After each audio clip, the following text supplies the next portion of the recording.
The main character of this story is Seraphim Clive. He is a senior student at Livonian School.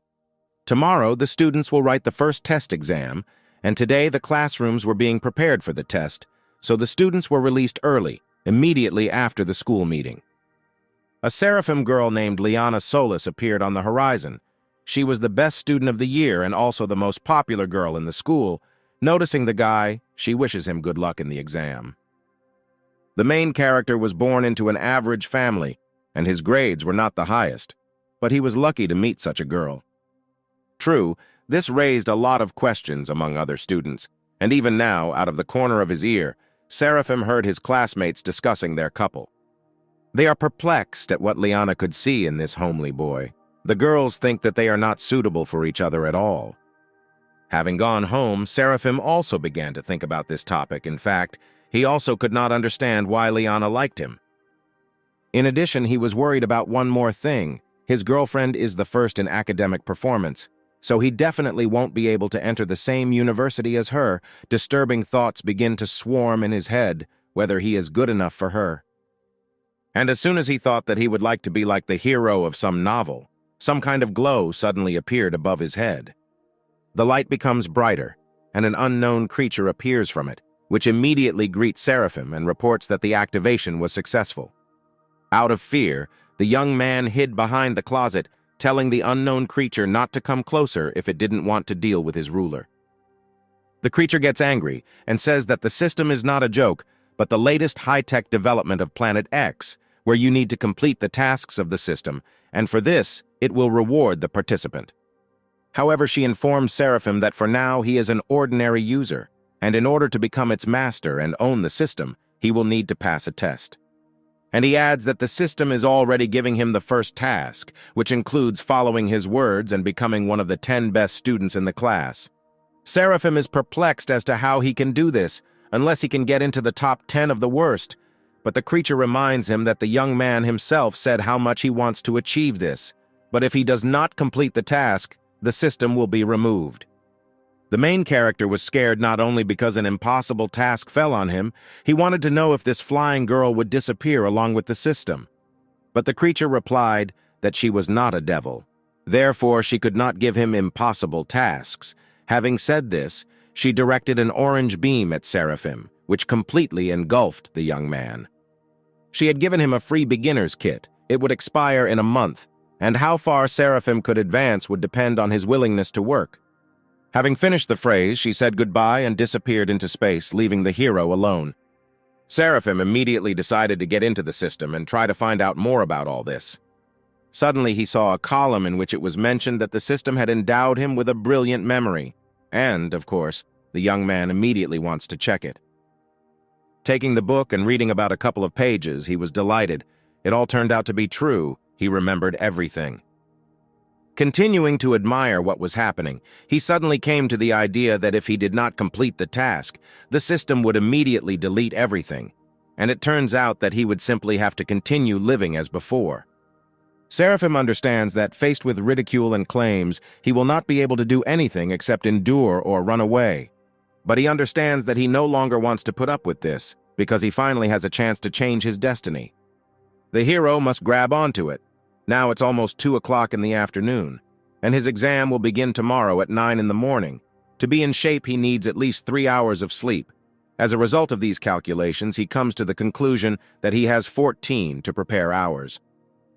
In 15 seconds, he read and memorized 2 pages, spending a minute on 8 pages. In an hour, he would learn 480 if he could remember all the answers to the Chinese and mathematics questions that might come up on the test tomorrow. If he succeeds, then he will increase the level of his knowledge by 100 points, and it is even quite possible that he will be able to score 600 points.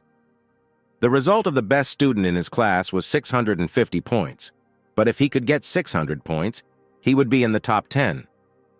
At 8 o'clock in the evening, he went to dinner, and even at this time he did not look up from his textbook. Even his mother admonished him to put the book down while eating. Having gone to her son at 1 in the morning, the woman also found him sitting behind a book. She reminded him that he had a test tomorrow, so it was time to go to bed. The time approached 3 in the morning, but Seraphim did not go to bed, but simply continued reading under the blanket with a flashlight. Suddenly a fairy appeared. She noticed how the young man was diligently studying, and before him 1,072 of his predecessors had failed. After all, even having received the strongest ability, without hard work, it is impossible to achieve anything. Only those who are ready to work hard have a chance to experience this strongest system. As a result, the next day, already sitting in class, Seraphim was not in the best physical shape. He liked studying so much that he studied all night, even though he wanted to sleep, but still his efforts were not in vain. He looked at every question and remembered answers to them. Liana, noticing that her boyfriend looked tired, decided to ask if he was confident in his abilities. Looking at the girl with a tired look, but at the same time smiling contentedly, he stated that he was sure that now he would make it into the top 10. His companion was a little embarrassed. She didn't understand what was wrong with him. It seemed to her that he had somehow changed. This phrase was heard by the rest of the students. Muffled giggles were heard throughout the class, and someone even choked on their drink. Noticing this, Seraphim felt a little awkward. He himself had already realized how too presumptuous it sounded. Liana blushed a little and, smiling, told the guy that she believed in him. She got up and, having collected her things, said goodbye to Seraphim as she was going to the exam and finally offered to meet later and have lunch together. The young man waved his hand at her, while louder laughs were heard behind him again. The guys were discussing whether Seraphim was ashamed to be such a clown. Realizing that he was being discussed behind his back again, the main character wanted out of habit to simply put on headphones so as not to hear it. But suddenly, out of anger and resentment, he squeezed the earphone. The question again sounded in his head whether he was worthy of dating Liana. With all his soul, he wanted to show everyone what he was really worth. By this time, exam options had already been distributed in the class, and the observer watching the class walked around the room and thought that there were so many weak children in this class, and there was no one here who took the exam seriously. At the same moment, Seraphim was glad to receive the option. It turned out to be one of those questions that he had learned last night. The difference was only in one meaning. And he also knew the answers to the rest of the questions on the form. He couldn't believe that everything except the numbers remained unchanged. Seraphim understands that in this case, 600 points is nothing. He was already sure that he would receive even more than 650 points.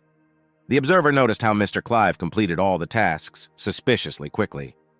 She decided to carefully look over his shoulder to make sure he wasn't cheating, and in the end she was very surprised. 4 days later, Seraphim, coming to class, again received a joke from his desk neighbor named Ian. He again reminded him of the phrase about the top 10. He considered the young man the main braggart of the class, telling him that everyone was waiting for his next joke. Noting that it was his own fault that everyone was laughing at him, Seraphim objected to him, saying that everyone was simply jealous of him, since he and Liana were together, and therefore they were making him a scapegoat. Finally, the teacher entered the classroom with a huge pile of papers. Bringing them to the table, she simply threw them on him. It was clear that the teacher was unhappy. She mentioned in an irritated voice that this was just a trial exam that tested their readiness, and at the same time they analyzed all the tasks in class. Then she could no longer restrain herself and screamed at the whole class, because she did not expect that her students would write it so poorly, and wanted to know if they do not know how to pull themselves together in a critical situation. Then how are they going to go to college? She calls the students one by one, announcing the results and handing over their exam forms. Finally, she called the top student of the class, David Frith. He scored 653 points. He was second in the class, and 72nd in the overall standings. David went to his desk in bewilderment. While everyone began to whisper among themselves and guess who was the first in their class, and everyone became a little tense because there was only one person left, whose results were not announced. Finally, the teacher announced Seraphim. He scored 702 points, was in first place in the class, and second in the overall standings. The young man, happy, went to receive his form, while everyone in the class, including the teacher, was perplexed by what was happening. At the Livonian school, the teachers were already discussing the results of the trial exam. They were surprised how such a weak student was among the best. Someone suggested that the young man was definitely cheating, since the teacher had never in his life seen a student wise up so quickly. The teacher thought, Even if the student had the opportunity to look at the reference materials during the exam, it is unlikely that he would be able to immediately score 700 points like that.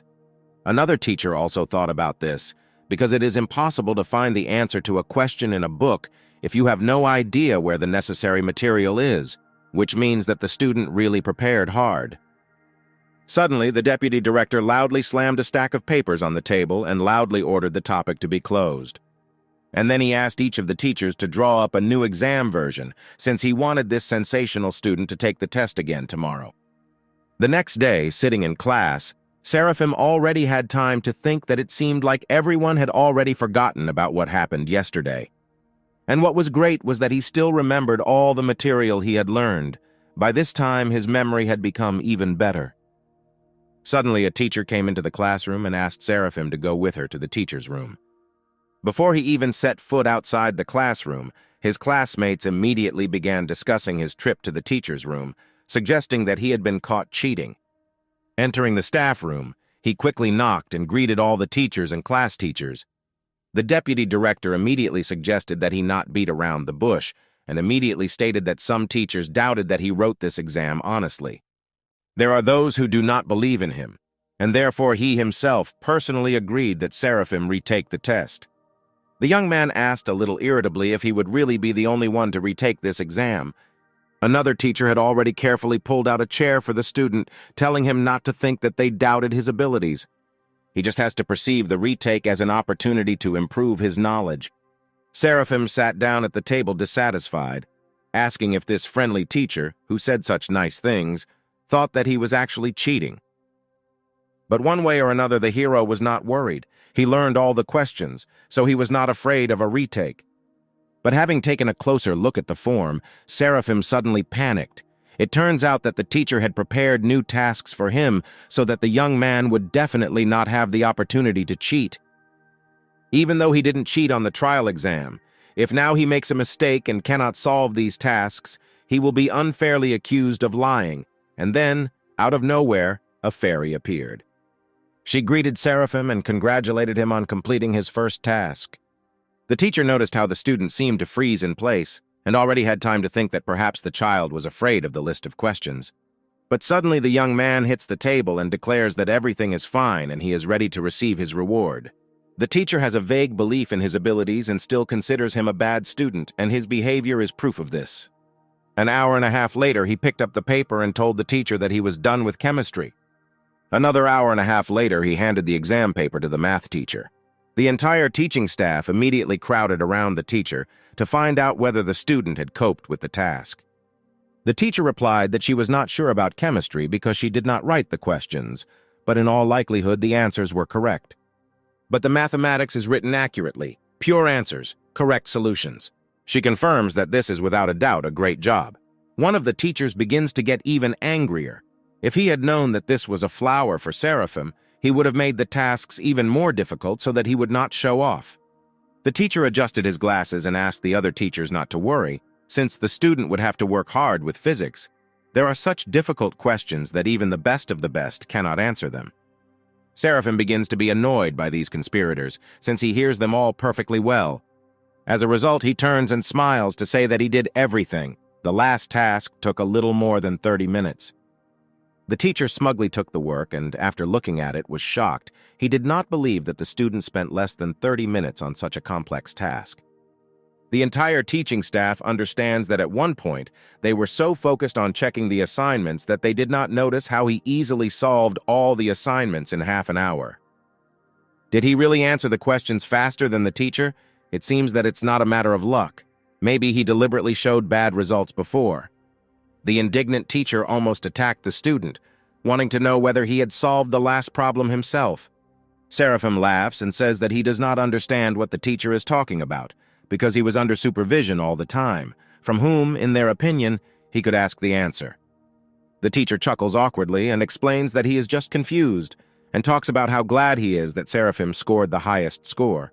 He also adds that it would be a big loss if this student does not understand participating in a physics competition. The young man wants to know whether competitions give him extra points for the entrance exams, and the teacher gives him a positive answer. Seraphim comes to the conclusion that then he will be able to become the second best student and get into any university. The teacher also confirms his words. But suddenly the sparkle disappears from the student's eyes, and to the surprise of the teacher, he says that this is not particularly important for him and he will not participate. And if there are no more questions for him, he asks to leave. Having said this, he quickly headed towards the exit. Walking along the corridor, Seraphim thinks about how good it is that he completed the first system task and received a reward. However, he doubts that everything will be easier further. 3 hours ago, he received the award and immediately felt as if his mental abilities had improved. The voice of Liana, who was also walking along the corridor and noticed her companion, pulls him out of the abyss of his thoughts. Seraphim, without hesitation, headed towards her, surprised at what she was doing on the 6th floor. It turns out that she found out that he was called to the teacher's room and wanted to ask if everything was okay with him. The young man immediately admitted to her that he was forced to retake the exam.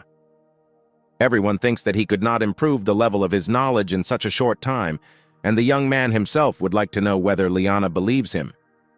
The girl approached him and gently cupped his face with her hands. Looking him straight in the eyes, she stated that they can think what they want, but she believes in him. Even though his progress is truly incredible, she knows that he would not lie to her. Seraphim is pleased to hear this, but he still wants to know if she really thinks so.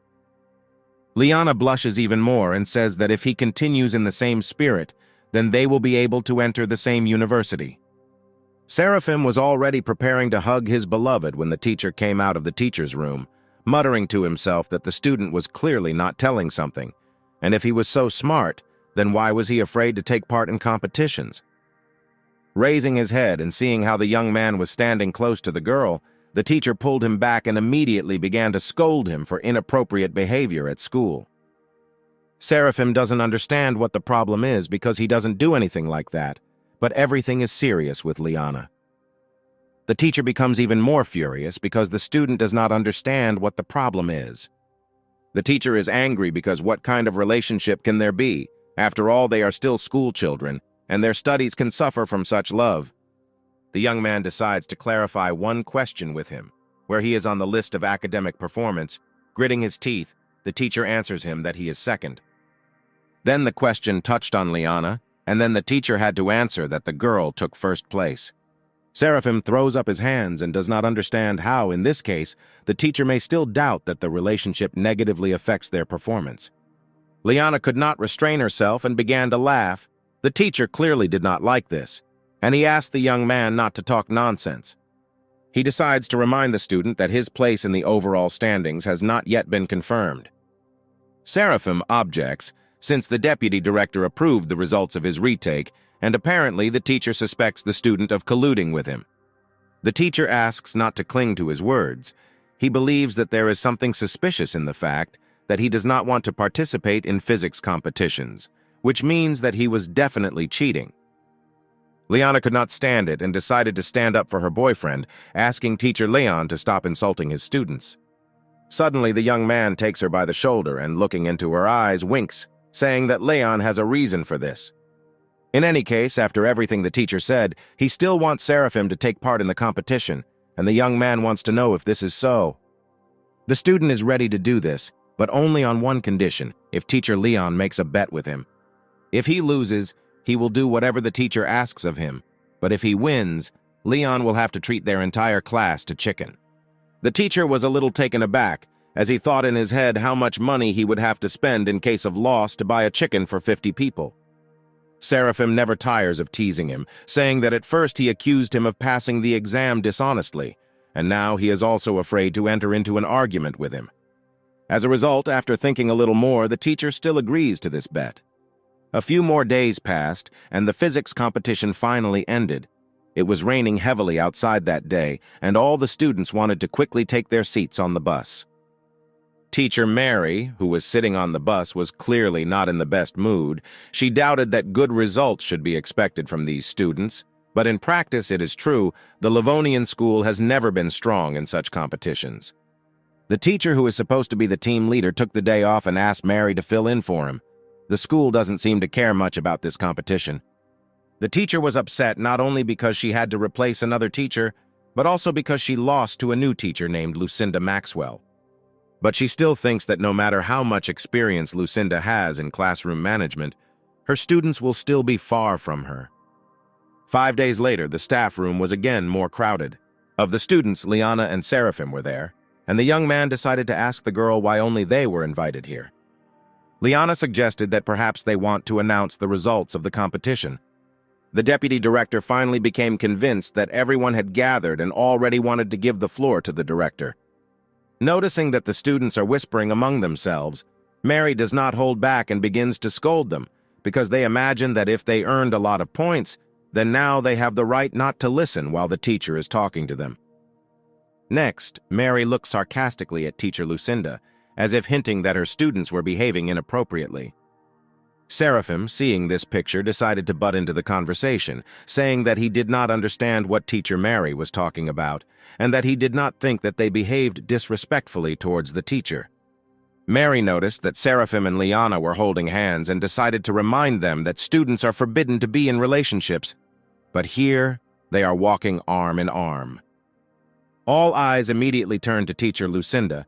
Seraphim realized that Mary did not get along with their class teacher, so she decided to take it out on her students. The young man realized that he needed to act. He raised his hands with Liana and loudly announced that they were dating, and no one expected what he did next. Seraphim pointed to the director and said that he knew everything about it and was not at all against it. The director even choked on his drink at such news. He didn't remember saying anything like that. Seraphim continues. The director promised that if they take a prize in the physics competition, then they will be able to officially date. The young man understands that if Mary wants to turn all the teachers against him, this will not happen. The deputy director decided to intervene and, winking at the director, said that he was also aware of this agreement. The director slapped himself on the forehead and pretended that he remembered how they discussed this, and the school was ready to allow a lot for such a wonderful student as Seraphim. Now that he had the support of many teachers, he felt his complacency growing by the second.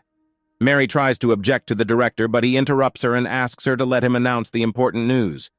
It turns out that at a physics competition, their school took first and second place. First place was taken by Seraphim Clive from Class 3-3, and second place by Liana Solis from Class 3-1. The director solemnly begins to clap his hands and wants everyone to praise the students and congratulate them on their victory. Mary hears how everyone begins to applaud in unison, and she cannot believe that Seraphim won this competition. She is also finished off by the fact that one of the teachers congratulated Lucinda on winning the competition. She had never heard of him before this incident, and she suspects that Liana could not train him that well. And if Mary were the head of the third class, then all the congratulations would go to her, and not to Lucinda. She was overcome by envy. Mary was sick of thinking why Lucinda was so lucky. While everyone was leaving the conference room, Teacher Leon stopped Seraphim. The teacher smiled and reminded them that their bet was still valid, and he would be happy to buy a chicken for their class. The young man was a little surprised because he didn't think that the teacher would take him seriously. He was just joking about the bet. Leon objects it was a fair dispute and he must keep his word because the teacher cannot do otherwise. Seraphim understands that it seems that the teachers are not really trying to make life difficult for their students. It's just possible that they can be a little impatient and pushy sometimes.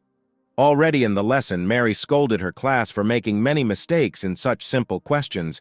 She wants them to follow the example of Seraphim from Class 3-3 because he only needed a month of preparation to take first place. Satisfied Seraphim, sitting in class, continues to think about teachers and understands that sometimes they are simply worried about their performance. Mary continued to be angry with her class. She wanted them to follow the example of the winning student because after passing the exams, he also took part in competitions, where he took first place. Leon still kept his promise, and the whole class went to eat the goodies together. Mary did not end her tirade. She shouted that among her students there were simply no such hardworking students as Seraphim.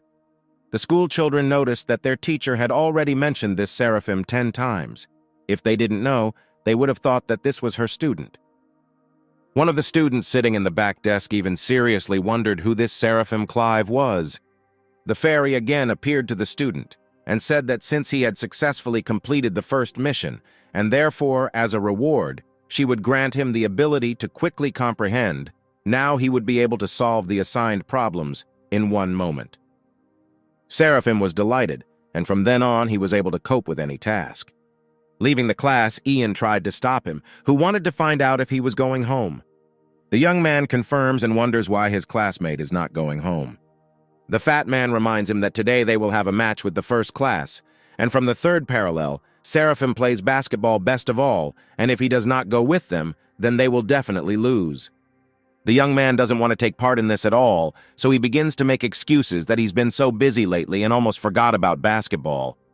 But seeing how upset Ian is, he picks him up and holding him says that it's time for them to go to the field and crush their opponents to smithereens. They arrived on the field and were immediately greeted by their team members. But his rivals also noticed him. One of them, named Frank Kish, addressed Seraphim's class as scum and wanted to know if they were ready to lose. The young man was just changing into his uniform and turned to Frank with a request to chat less because they had gathered here to play and not to chat. The opponent supports him because time is not rubber and the one who scores 50 points first will win. The game has begun. Frank dribbles the ball and quickly passes one opponent after another. He breaks sharply and quickly throws the ball into the basket. Now the score is 2-0 in their favor. The opposing team did not understand how this sudden attack happened. Was this Frank really ready to kill for the ball? Ian wants to know why Seraphim is just watching this. Frank, meanwhile, turned to them and told them to continue to stand on the sidelines, because this way he will definitely beat them. The main character asks his classmate not to worry, while he watched Frank dribble the ball and move forward. Then the young man felt the same as when solving problems. He seemed to feel inspired, and his brain began to think faster. His dribbling technique and the way he was able to get past defenders, Seraphim sees how to improve his movement and how to correct the mistakes he makes while dribbling. And it seems that he has already found the key to deciding whether it is possible that the ability given to him by the system also works during basketball. Frank takes the ball away from his opponent again. He exclaims that the third class doesn't seem to be that good. He advises them to try using a blocked shot. But suddenly, out of nowhere, Seraphim appears in front of him. He deftly snatches the ball and begins to dribble it. One of the opponents tried to trip him, but the young man jumped up and threw the ball forward. The ball went straight into the basket. Ian couldn't believe it. He watched his friends play and saw that he played exactly like Frank. Only Seraphim's throw was stronger and faster. The whole team immediately rushed to him to support him and asked the young man how he saw and immediately learned the opponent's move. Meanwhile, Frank was angry with his teammates, calling them losers, since no one stopped this brat who was throwing the ball. But the players do not agree with his claims. Why does he blame only them? Because in fact, Seraphim stole his ball handling technique. The game continues and Frank, again entering the field, shouts to the third class not to be arrogant because they have just started the game.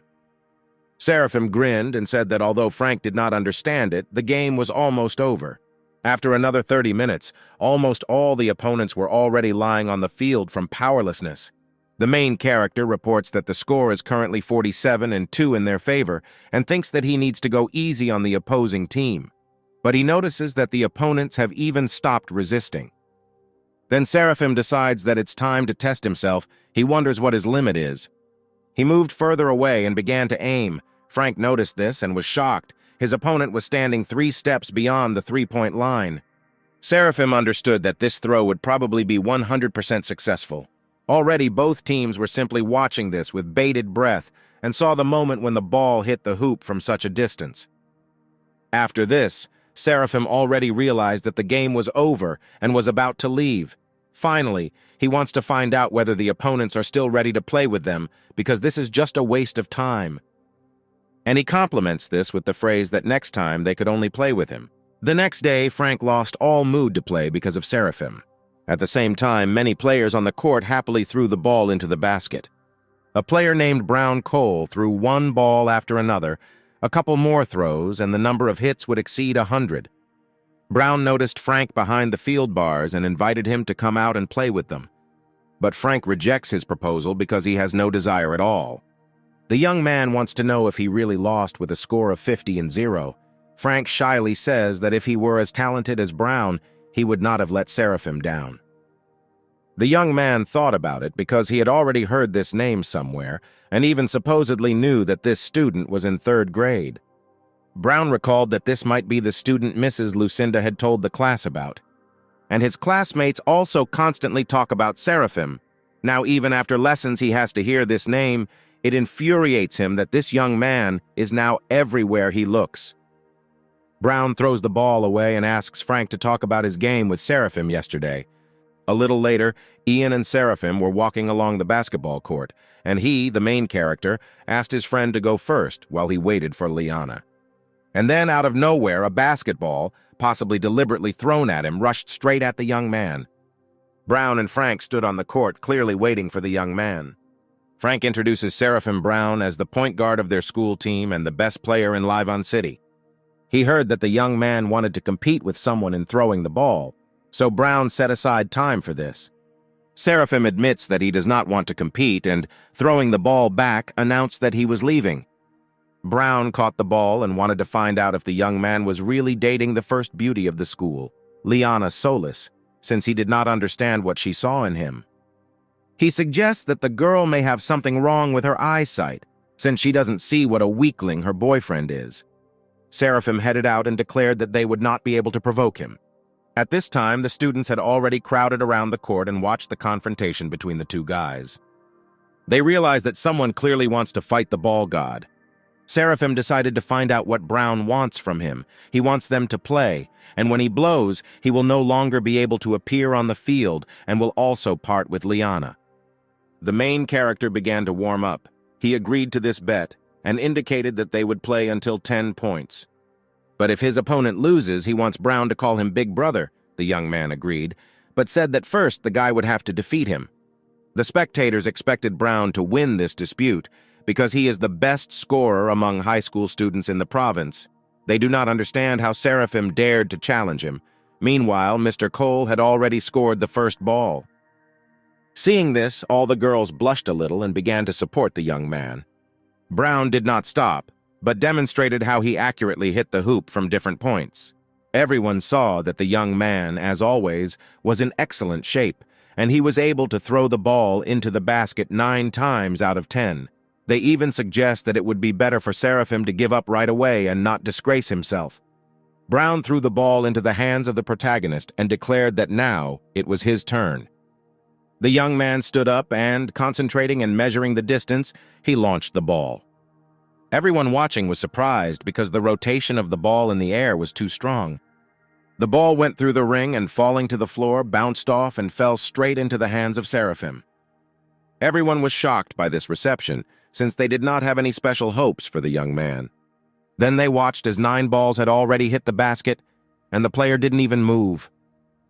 Brown didn't understand what the hell was going on. It didn't even look like he was superhuman.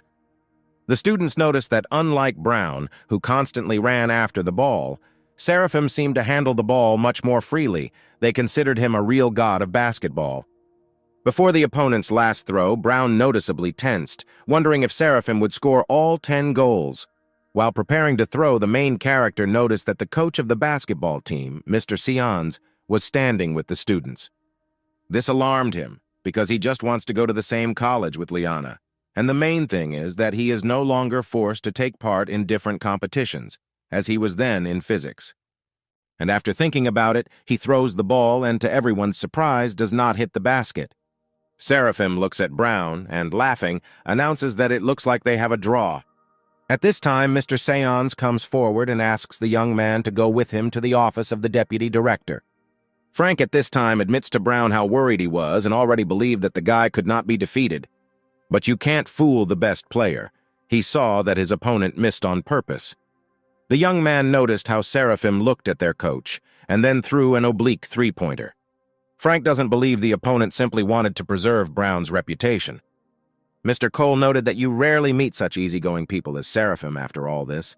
The young man even respected him. Already standing in front of the teacher's room, the main character began to think the lessons were over. Why suddenly the deputy director called him. Upon entering the room, he immediately saw the deputy, who greeted the student and ordered him to sit down, stating that as long as everyone was assembled, they could begin. The teacher invited the best students of the school here, but noted that every year among the best, there are always those who failed the entrance exams. Therefore, he and the teachers decided that the deputy director would lead the group of the strongest, and after school he would conduct intensive additional classes for them. They even warned their parents. Seraphim was not particularly pleased with this news, because it meant that he would also have to go to this study group. He was distracted by Liana, who noticed her boyfriend and greeted him sweetly. Seeing her, Seraphim realized that now he wouldn't be so bored here. Many students, on the contrary, took this news joyfully because their teachers brought them to the top.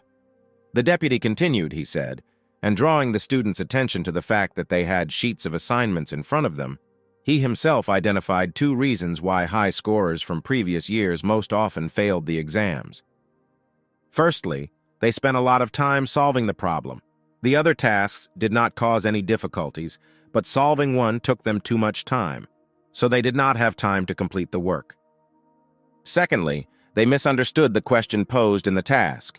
Some students gave a detailed solution, but after receiving the results, they realized that they had made a mistake that affected the entire task, due to which they lost points.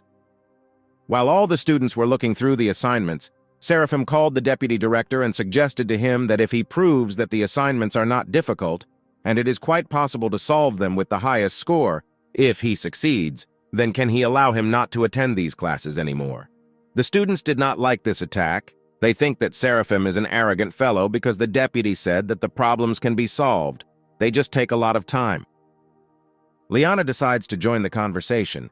She points out that Seraphim can prove, because in fact he won first place in a physics competition.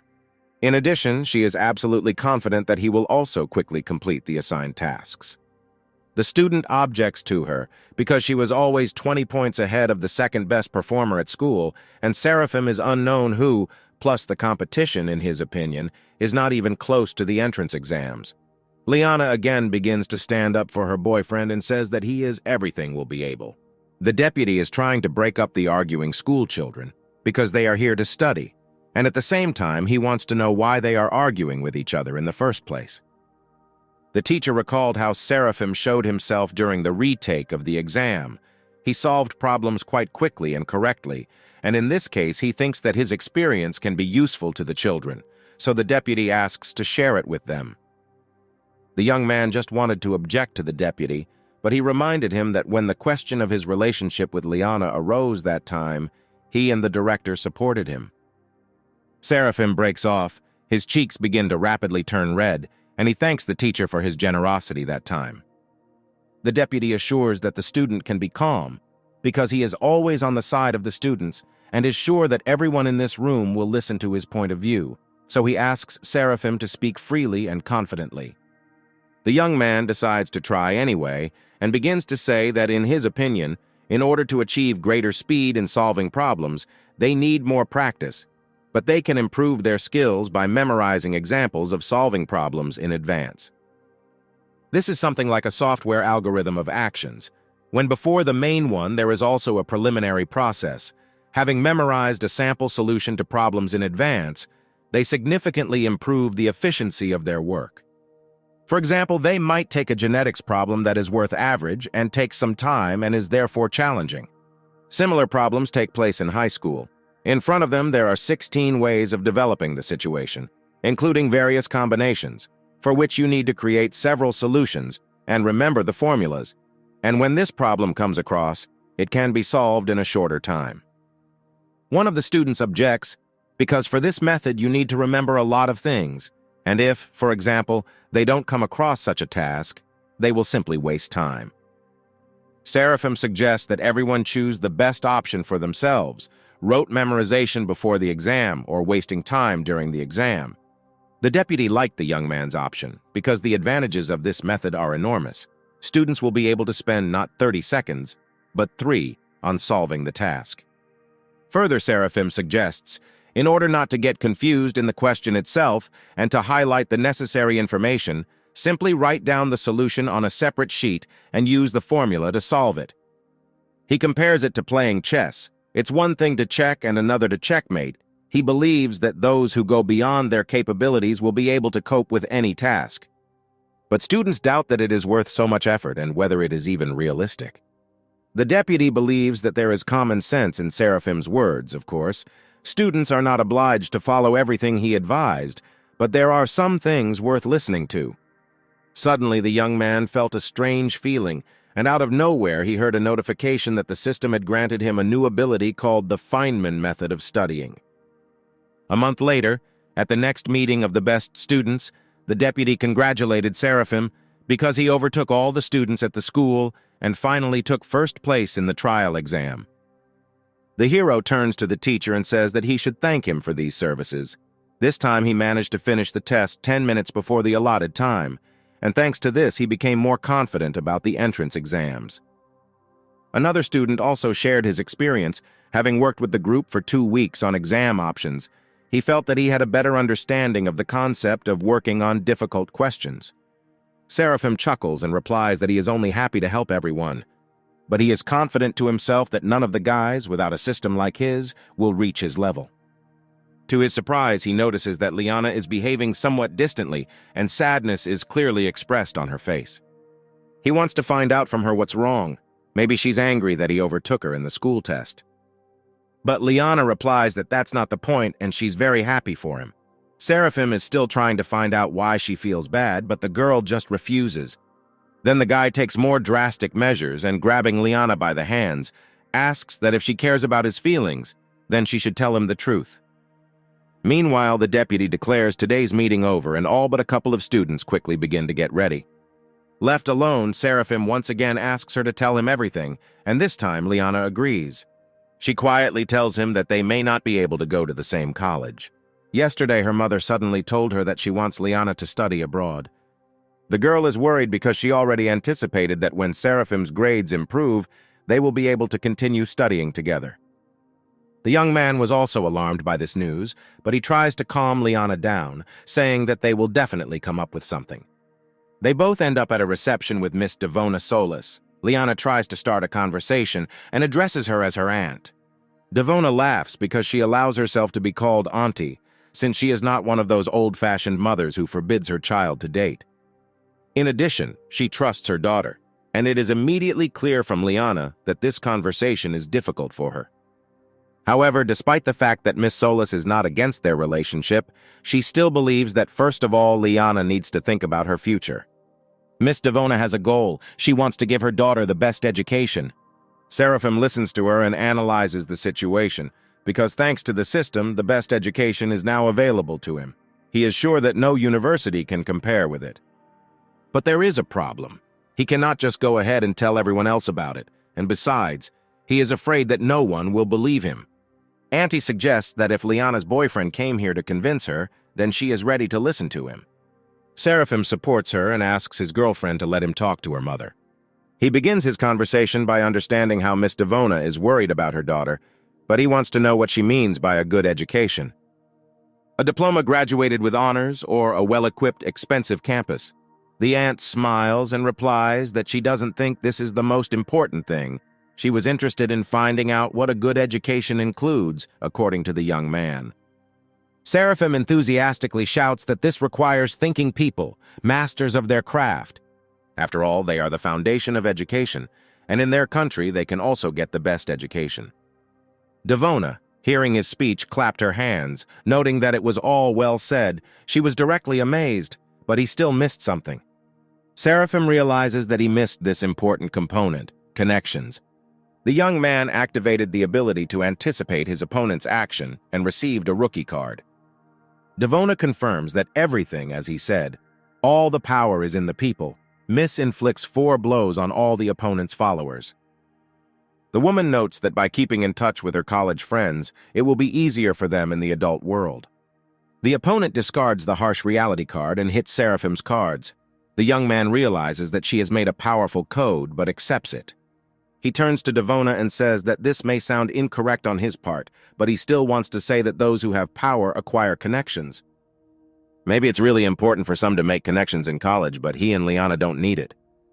Miss Solis is funny. Usually those who are lower in status are afraid to even breathe next to her. For a long time she has not met such a young man as Seraphim. She notes that it is very rare for a high school student to show such courage. The young man even reminded her of himself in his youth. Liana is surprised by this behavior of her mother. She has never seen her like this. Seraphim is happy that it seems that his argument about the fact that strength is in people has found a response in the aunt's heart, and perhaps things are going well. And then an interesting thought occurs to him. He jumps up from the sofa and, turning to Devona, invites her to make a bet. Auntie decides to ground Seraphim a little, reminding him not to forget that he is still in school, and she doesn't want his impulse to affect his studies. Her hero promises that his studies will not suffer from this, because he wants to bet on his scores in the entrance exams. If he gets the maximum score, then she must promise that she will allow Liana to stay in China. If he does not succeed, then he will do whatever she wants. From such speeches, Devon was perplexed. She does not believe what the young man is saying. How can he get 750 points? He is clearly out of his mind. Seraphim admits that he understands that this is not at all easy, and no one has ever managed to get the highest score in the entrance exams. But if he is not able to do even this, then how can he consider himself worthy of Liana? How can he then have the courage to ask her to stay with him? Devona replies that at first Seraphim surprised her in a good way, but she did not expect that he would have such a high opinion of himself. But in the end she agrees to make a bet, but if he loses, then she will think whether he is worthy of her daughter. Liana tries to object to her mother, but Devona continues to be angry. She will not trust her daughter to such an egoist. Miss Devona stands up and replies that she is tired and asks her daughter to accompany Seraphim to the door. Liana is worried, but the young man asks her not to worry because he can convince her mother. And yet it was already late, and he was about to leave anyway. Heading towards the door, he realizes that he didn't think he would screw up like that. He blames the system and thinks that he will never forgive it for this. Suddenly, a mandatory task was given to bet Liana's mother for the highest score in the entrance exams. And if the task was failed, then Seraphim would be bullied at school because of his relationship with Liana, and would also accept the punishment of brain cell processing and subsequent loss of interest in opposite field. During evening classes, Ian decided to ask Seraphim if he was too confident in himself, because only recently he took first place in the trial exam, and now with all his appearance he shows that he no longer needs to study. The main character asks him to think about what he is talking about. Seraphim reads the newspaper to increase his level of knowledge. His comrade asks him to stop bragging because reading the news will not help him in any way. Seraphim objects. In order to get the highest score in the entrance exams, he needs to get 9 out of 10 points in other subjects, including essay writing. Already sitting in his room at night, a fairy suddenly appeared in front of the young man. He immediately decided to complain why she appeared only now. The creature clearly didn't like this. She doesn't want him to call the system stupid. Seeing the fairy's anger, the hero decides that it would be better for him to agree with her. But he really wants to find out what kind of task the system gave him. The fairy does not understand what he is talking about because additional information is not provided. But she told him that the system wouldn't give him a task that he couldn't handle. Seraphim couldn't believe his ears. Could he really get the highest score in the entrance exams? But the fairy decides it would be better to remind him. He recently won a basketball game and she is here to give him a reward. This news could not help but please Seraphim. If he was given a new skill, then it would not be surprising that the system assigned him such a strange task. As a result, the system revealed a skill to him, a master of calligraphy, but this is not what the young man expected, as it will help him pass the entrance exams better than anyone else. Sitting in class, he is confident that he can get the highest grade. The main thing is to write a good essay. Using his ability to get along with people, he must write a great essay that can resonate with people and make them feel the result he wants to achieve. Classes finally ended, and Ian decided to see if Seraphim wanted to play catch with him. Mr. Clive refuses the offer because today he wants to introduce Liana to his mother. Standing in front of the door, Liana admits to the guy that she is a little nervous. Seraphim tries to calm her down, saying that his mother is wonderful. He reminds him that he was not at all scared when he went to meet her mother. But their conversation is interrupted by the hero's mother, who suddenly opened the door. The son decides to introduce his girlfriend to her. This is Liana, about whom he talked a lot. Mother immediately thought about how pretty this girl was, and her eyes widened a little when she saw that her son and this girl were holding hands. She immediately picks up the girl and enthusiastically talks about how glad she is to meet her. and that her son is very lucky to study with such a wonderful classmate. Seraphim tensed a little, because he didn't remember the last time his mother was so delighted. Then the evening goes quite smoothly. They have a pleasant conversation over dinner. Seeing off the young people, Mother declares that she will again wait for Liana to come to visit again. She reminds Seraphim a little sternly to take the girl to the car. Liana is very happy about this evening. She admits that he feels so at ease. The girl noticed that his mother is softer than hers. Seraphim is glad that his girlfriend liked it, and he invites her to come to them more often, and he will try to give his best. Liana laughs and asks what he is talking about. The young man replies that he will get the highest score in the entrance exam. A few months later, Evie's store welcomes everyone to her broadcast and announces that today is the last day of the entrance exams. It demonstrates how many parents have gathered in the schoolyard. College entrance exams are truly a big event for every family. Evie was embarrassed by the reactions in the chat. Everyone sent her hearts and wrote that she was the best. Someone even asked her to marry him. Seraphim and Liana come into the frame. The girl immediately pays attention to them. Evie assumed that these two had already shot each other. She decides to greet them and find out how it went. After all, how did they cope so quickly? There was still a whole hour left until the end of the exam. Seraphim admits to her that they simply wrote all the assignments and handed them in. Evie is shocked. She already thought that they were expelled from the exam for some kind of violation. The girl admits that it just rarely happens that students pass their entrance papers so quickly, and she wants to know how difficult the assignments were this year. The guys chuckle and answer that the questions were not particularly difficult. Seraphim suggested that he would probably have the highest score. Evie is shocked. She thinks he is joking. She decides to clarify whether he is sure that he was able to score the highest score in a foreign language. Seraphim decides to clarify. He means the highest score in all subjects. Evie thanks them for their comments and says that she will go and interview the rest of the guys. Having walked away a little, the girl exhales and thinks about what a strange guy he was. But this broadcast did not go unnoticed. Rumors about the arrogant young man had already spread online. Even the newspaper of the Livonian school published a story about a high school student shouting loud words, and this caused a wave of controversy.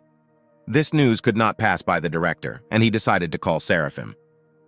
The director approached the young man and decided to say that the student was careless. He invites him to look at the news, which says that an interview at the Livonian school has led to a flurry of indignation. Netizens are heatedly discussing the pretentious and arrogant students of this school. Seraphim believes that reporters really know how to make mountains out of molehills. The director admits that if the matter concerned someone else, then there would be no problems. But it was Seraphim who came under attack, even though the exam results had not yet been announced, but he had already become famous throughout the internet. And he wants to know how the young man will now order to restore the reputation of the school. Seraphim asks him not to worry. Perhaps he didn't choose his words very well in the interview, but he spoke the truth. Their school will not have any problems. On the contrary, it will be in first place in the ratings. It was time to check the exam, and one of the examiners was amazed at the handwriting of one of the students. He was even more shocked by the fact that the exam was written without a single mistake. He even asked the manager to take a look at the essay. The head cannot believe his eyes. He does not believe in this unusual construction of phrases. He has never seen a high school student write such an essay. He understands that this is an unusual job. The student's ambition and life philosophy are visible in it.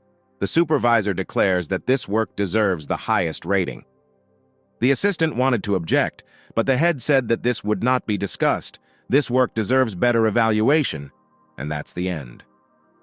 A couple of days later, at the company where Miss Solis worked, employees began to discuss the fact that, according to insider information, as a result of this year's college entrance exams, one student scored the maximum number of points.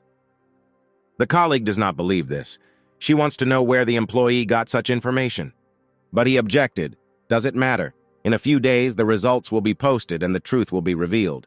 Miss Devona overheard this conversation and wondered if it could be about Seraphim Clive. Sitting on the sofa in the Solis family's living room, Liana is a little embarrassed, but Seraphim says that sooner or later it would have happened. He brings his face closer to the girl and asks her permission to begin. She agrees, and the young man, picking up the phone, wants to see the results of the entrance exams, which have finally appeared in the public domain.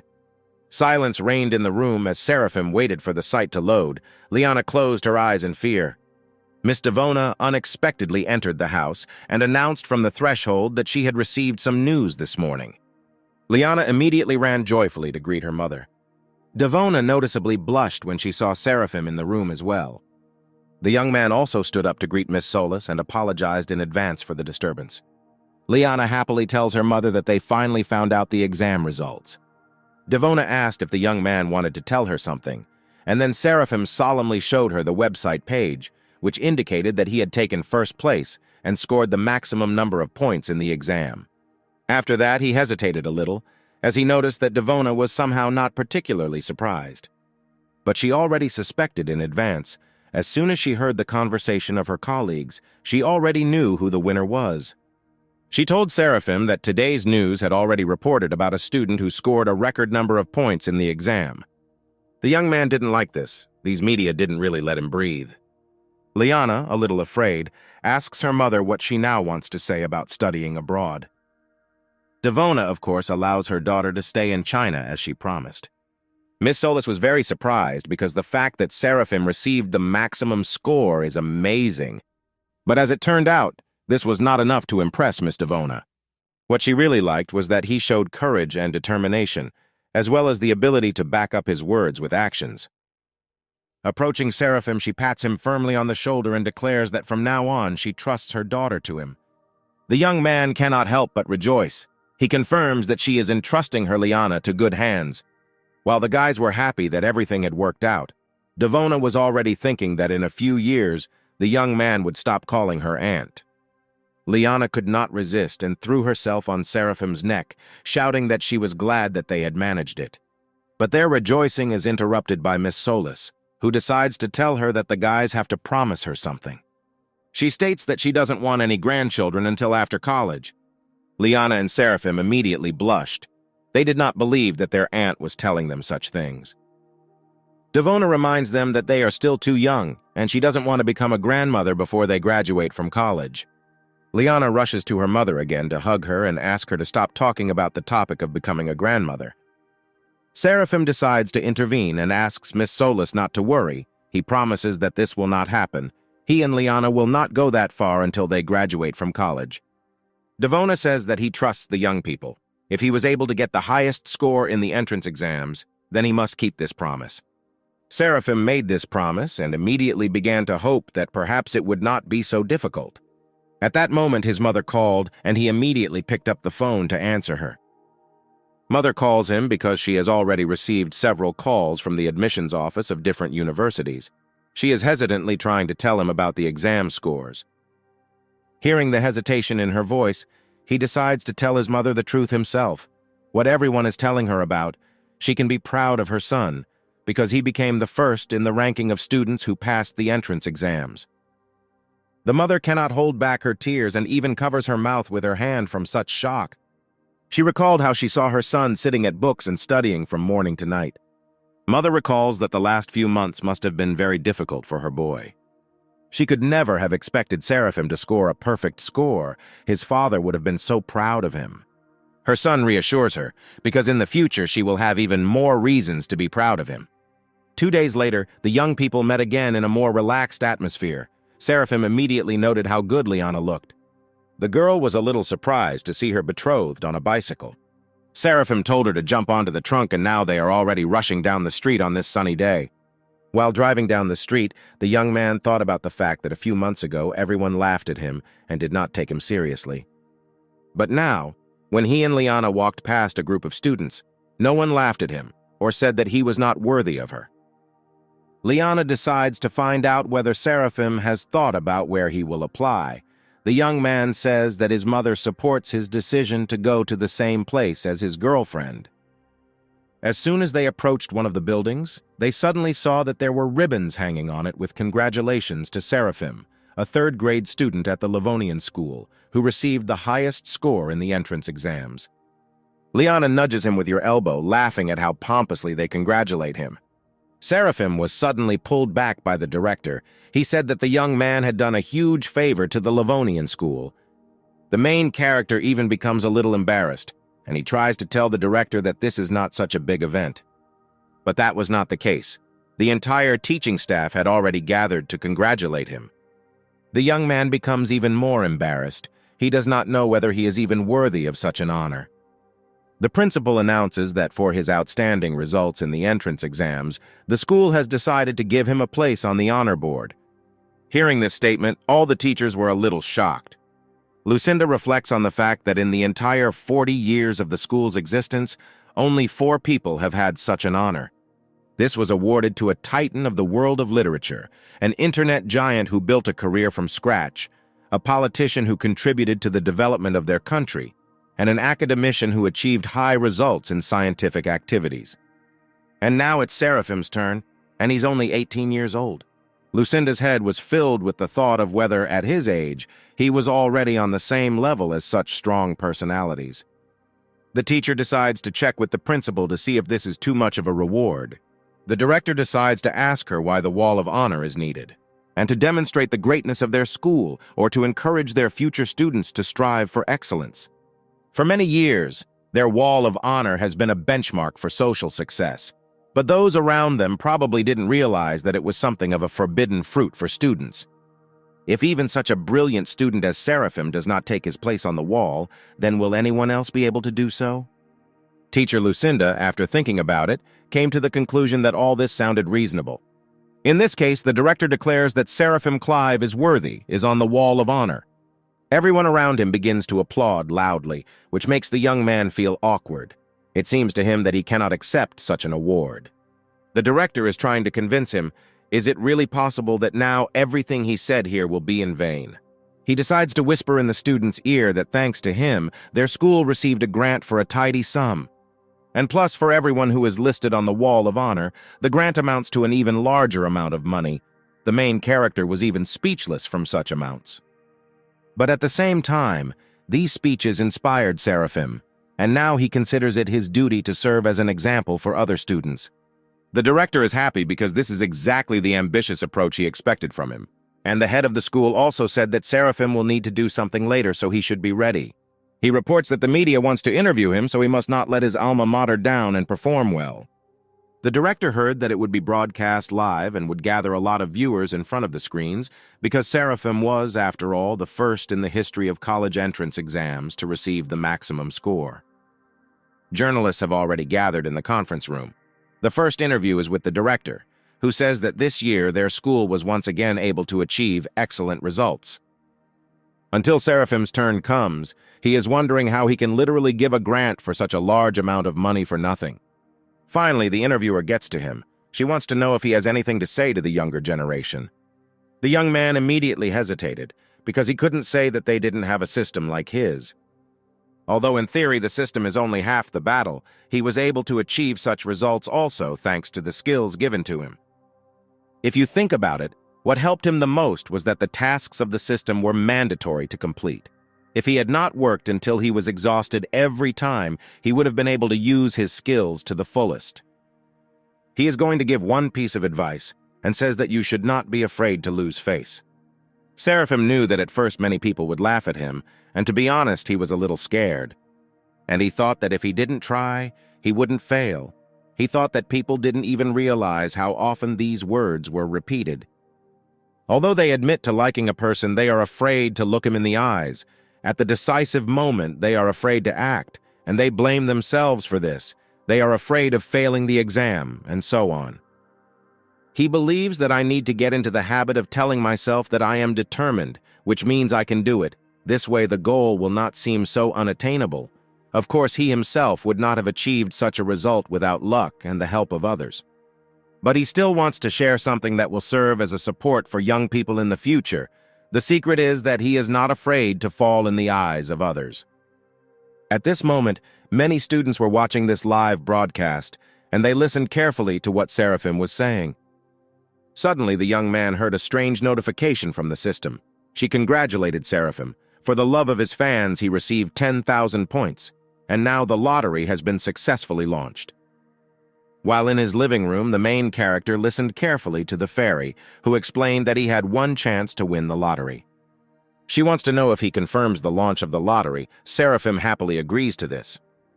The creature happily reports that the young man won the skill of a brilliant idea. The main character immediately became interested in what this skill entailed. The fairy explains that once physicists discovered the structure of the benzene ring, and mathematicians built a regular pentagon. Nowadays, students understand all these things, but previously, these were real scientific discoveries, or, in other words, brilliant ideas. Seraphim is full of enthusiasm and wants to try out his new skill as soon as possible. The fairy leaves the young man alone with the tasks of the top 5 mathematical hypotheses.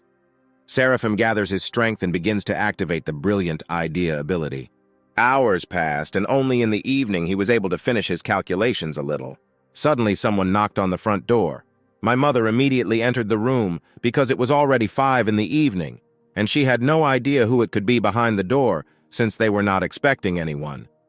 Seraphim already wanted to get up and open it himself, but his mother told him to continue studying, and she herself would open it and see who came to them. Opening the door, the woman saw a thin, tall man with glasses who was interested in whether Seraphim Clive lived here. The man decides to introduce himself. His name is Raj Gable. He is the chairman of the admissions committee of Anna University, and he would like to know which college Seraphim chose. The mother was speechless as to why the chairman of the admissions committee of Anna University came in person. She kindly invites Raj to come in, and the chairman has already seen this silent question in her eyes and hastened to answer that he is here in person because her son is a special applicant. And suddenly there was a knock on the door again. Another man stood in the threshold and asked if Seraphim Clive lived here. He came on behalf of the admissions committee of Taekok University. But when he saw Raja, the man's gaze immediately changed from friendly to angry. He launches an offensive and immediately wants to find out if he wants to lure Seraphim to his university. One might say he caught his colleague red-handed. Raj wanted to say something, but the enemy threw some papers at his feet. While Raj was looking at the papers, a representative from Taekok University addressed the young man's mother, introducing their university as the best in the country. They have the best campus and living conditions, and the teachers are simply unrivaled. And it will be the best decision if the mother entrusts her son to them. Raj hears out of the corner of his ear that his rival promises that if Seraphim chooses their university, then his scholarship will be 300,000 yuan. The representative had already handed the mother the documents, saying that only a couple of signatures were required from her. Raj can no longer give up his position, and he grabs Seraphim by the shoulders and says that if his choice falls on Anna University, then he will personally order that the young man receive a scholarship worth millions of yuan. The opponent froze in amazement when he heard how much scholarship his opponent offered. Raj continues to press the young man. If he is not satisfied with this amount, then he can offer his own, and in general, if he enters Anna University, he can ask him for anything. Seraphim finally managed to say that, in fact, he and his girlfriend decided to enter the same university. Raj begins to talk about how his girlfriend will be able to choose any direction, and studying for a master's degree will be free for them, and they will also be able to accommodate them in the same dormitory, and that regarding her scholarship, they will also be able to agree. Raj's rival is simply indignant. He asks his colleague if they even have the right to do this. The top best include dozens of students in the country, and they cannot afford to pay such scholarships to everyone. Raj has already decided everything for himself. He has an assumption that if he does not hold this child by all means, he risks never knowing what kind of genius he missed. Already on the plane, Seraphim told Liana about how the face of the representative of the admissions committee at Taekok University turned green when he heard Raj's conditions. 2 months ago, university representatives showed up at Seraphim's house and wanted to know where he was applying. The young man awkwardly admitted that his girlfriend had already chosen Anna University, so he would go there too.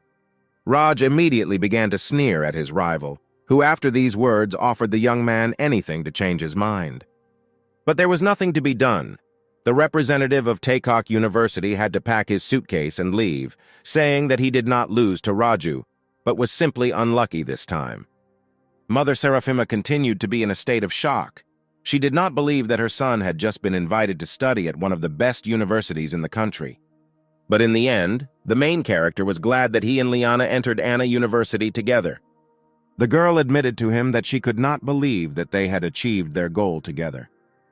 She thought to herself, Although she always believed in Seraphim, his grades were not so good before. Sometimes it even begins to seem to her that he has become a completely different person. At this time, they finally began to distribute lunch throughout the plane, which the young man was very happy about, as he was quite hungry. Liana, seeing how her betrothed was crushing another bun, laughed loudly.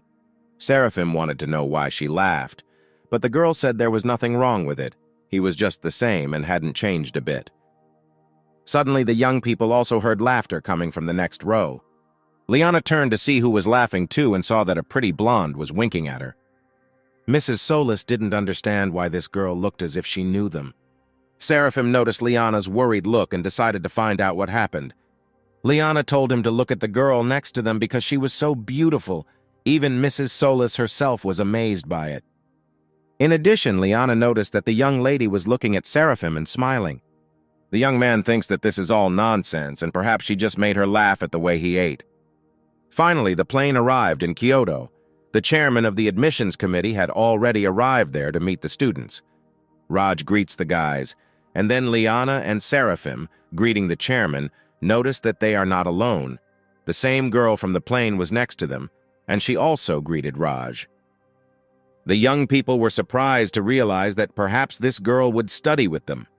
The chairman states that it is a great honor for Anna University that 3 of the best students in the province are admitted to them at once. Seraphim analyzes the situation. If the 3 best students entered, the first is him, the third is Liana. This means that the stranger is the second student to score the highest score in the entrance exams. The girl happily reports that she is glad to finally meet him. She heard about the guys, and today she finally saw her for the first time. The stranger finally introduced herself. Her name is Taylor Locke. She and Seraphim shake hands and promise that they will learn from each other. The young man does not understand why he has the feeling inside that this girl is up to something bad. The chairman decides that since everyone has already met, they can go to the university and takes the guys to the car. Seeing this car, Seraphim was simply delighted. It seems to him that Anna University's approach to its students is even better than he expected. Suddenly, he heard Taylor laugh behind him. She said that every year the best students enter Anna University. But for the first time in history, a high school student managed to get the highest score. The girl suggests that probably it was given to her from above to meet such a genius as Seraphim. The chairman urges them on, saying that he himself will help them with their luggage, and for now they can get settled in the car. He reminds them that they will have to fill out a lot of paperwork before registering. Raj, loading his suitcases into the car, thinks that they usually don't rush around like this with the best graduates. But Seraphim is a different matter. He is simply a mathematical genius, since he was able to solve the top 5 most difficult hypotheses. Only such a brilliant student is worthy of being welcomed by Anna University with all honors. The young man thinks that it's cool that they will be given a ride by car, and they don't have to get there themselves like the rest of the freshmen do. Liana decides to ask Taylor how many points she scored on the entrance exam. Hearing the answer, at 736, Liana was sincerely surprised and considers it an annoyance. Taylor chuckles and says that there is nothing wrong with that. If there is a 10-point difference between her and Seraphim, she is still no match for him. Seraphim chuckles because between her and Liana, the difference is generally 4 points. The chairman wants to know which profile the best graduate has decided to choose. Students usually make decisions before applying, but Anna University has made an exception for this. Seraphim replies that he thought about it and decided to go with Liana to the Faculty of Foreign Languages. Raj almost slammed on the brakes from shock. Did the young man really not want to enter the Faculty of Mathematics? But he calms down and says that if he doesn't have any special preferences, then of course any direction will do, but he still advises him to use his strengths. Seraphim doesn't care about anything. He can choose anything because he has a system. The young man notices that most likely the chairman saw his calculations, and that is why he so badly wants him to enter the Faculty of Mathematics. Seraphim doesn't want to seem impudent, but does Raj really think that the math teachers still have something to teach him?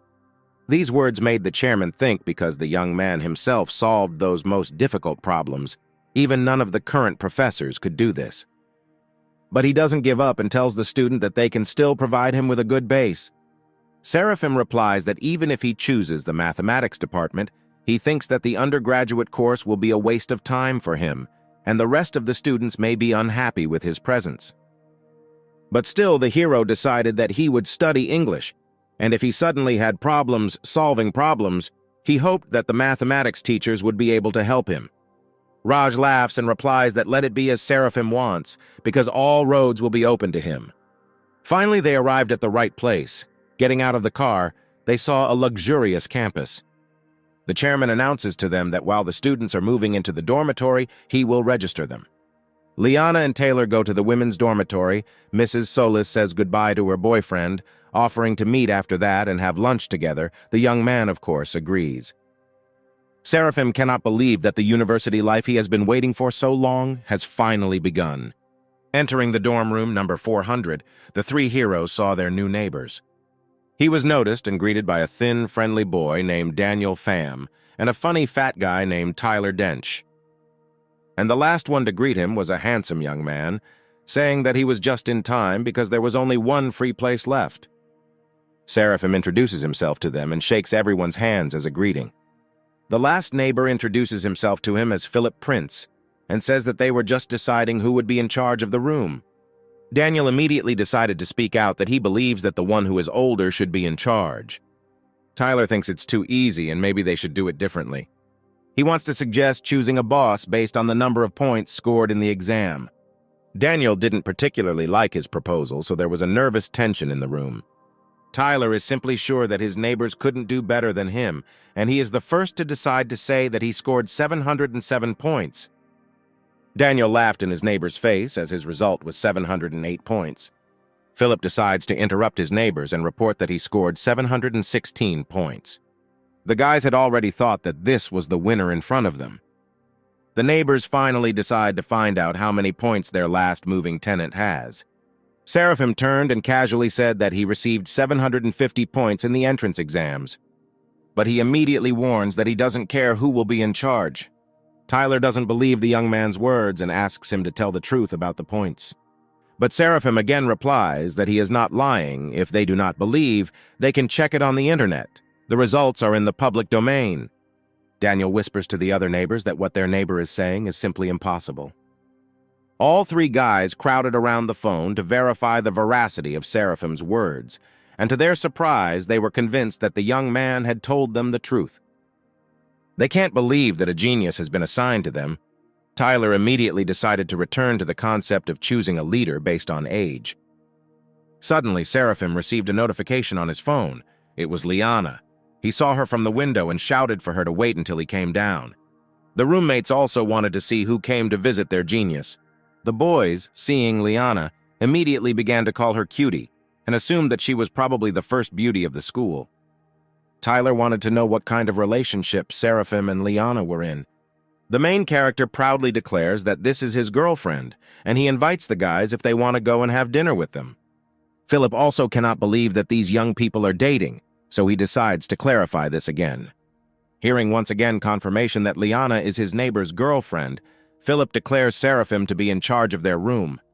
The rest of the guys also agree with this. They have already even announced that they are now a family and there should be no secrets between them.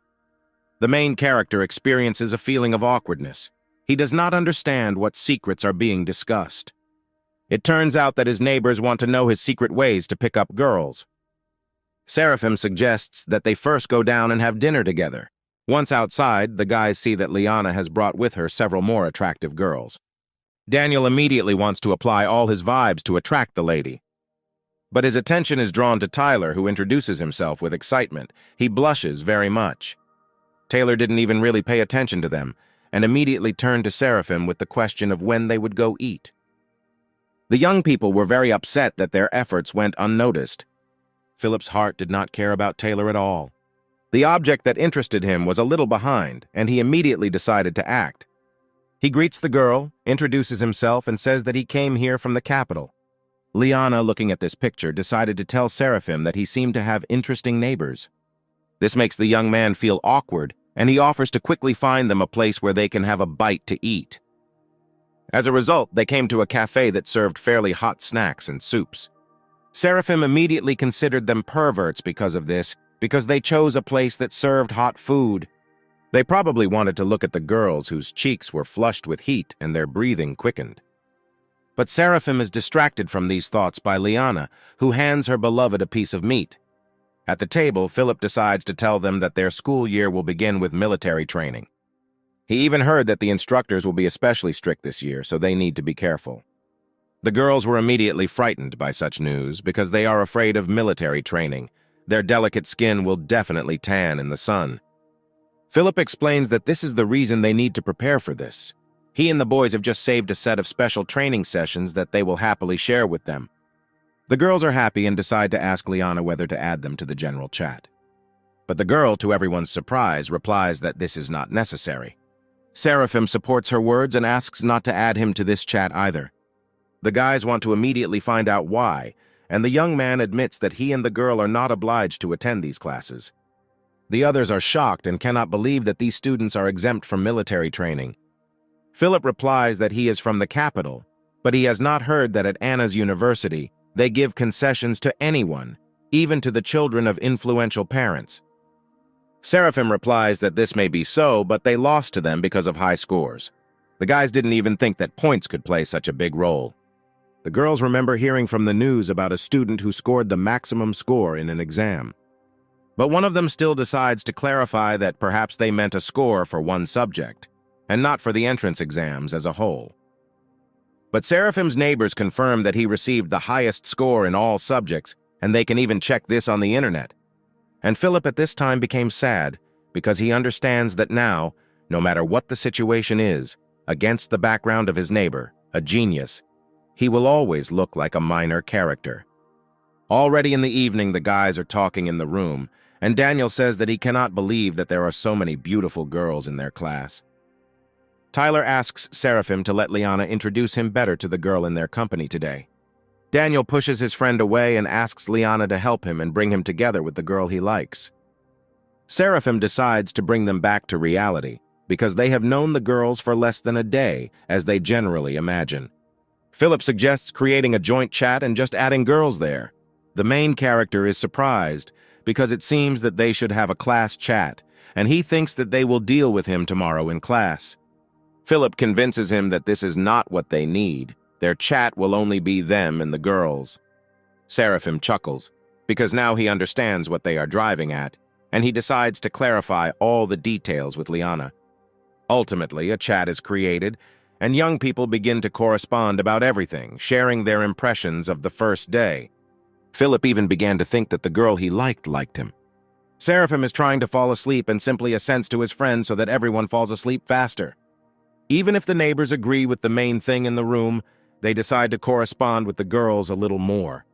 The next day, at the beginning of classes, all the eyes of the male part of the team were focused on Liana. The young men had already begun to argue about who would approach her first.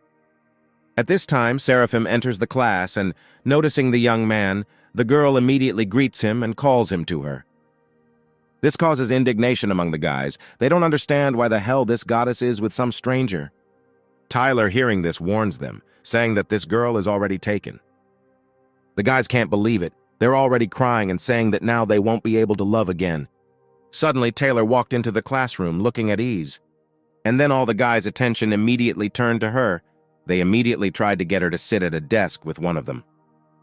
But ironically, the girl sat down next to Seraphim, which surprised the young man a little. The students again did not like that another beauty sat with this, in their opinion, loser. Seraphim wants to know why the girl sat with him because the class is full of empty seats. Taylor wonders why she can't sit here. Mr. Clive wonders if she feels these murderous glances directed at him. The girl admits that seriously she just wanted to ask him for one favor. Taylor admits that she does not want to undergo military training and wants Seraphim to ask the chairman to exempt her from this training. She asks the young man to promise her that he can get her out of military training, and in that case she will change seats. But Seraphim wants to know why she doesn't ask Chairman Raj about it herself. But the girl doesn't seem to hear him and simply joyfully says that she is counting on Mr. Clive. Liana did not like these speeches and the structure of her eyes. She simply looked at the girl with a murderous gaze. But she didn't have time to say anything to her opponent, since Taylor had already gotten up and gone to another desk. The guys in the class couldn't be happier, because they understand that they again have the opportunity to meet a beauty and even sit at the same desk with her. Tyler almost cried because he managed to believe that his neighbor was dating two girls at once. The teacher finally entered the classroom and greeted all the students. Now the attention of the male half of the class turned to the teacher. The teacher greeted them again and introduced herself as Faya Crisp, and she would be teaching them a foreign language. She stated that she wanted the students to get to know each other better and get a little used to the new stop. The teacher wants everyone to introduce themselves and tell them a little about themselves. One of the students is fully confident that he has the best passing grade among applicants. The choice of this faculty was influenced by the fact that there are many girls here, and he can easily find her here. The young man solemnly stands up and introduces himself by the name of Mike Vaugh.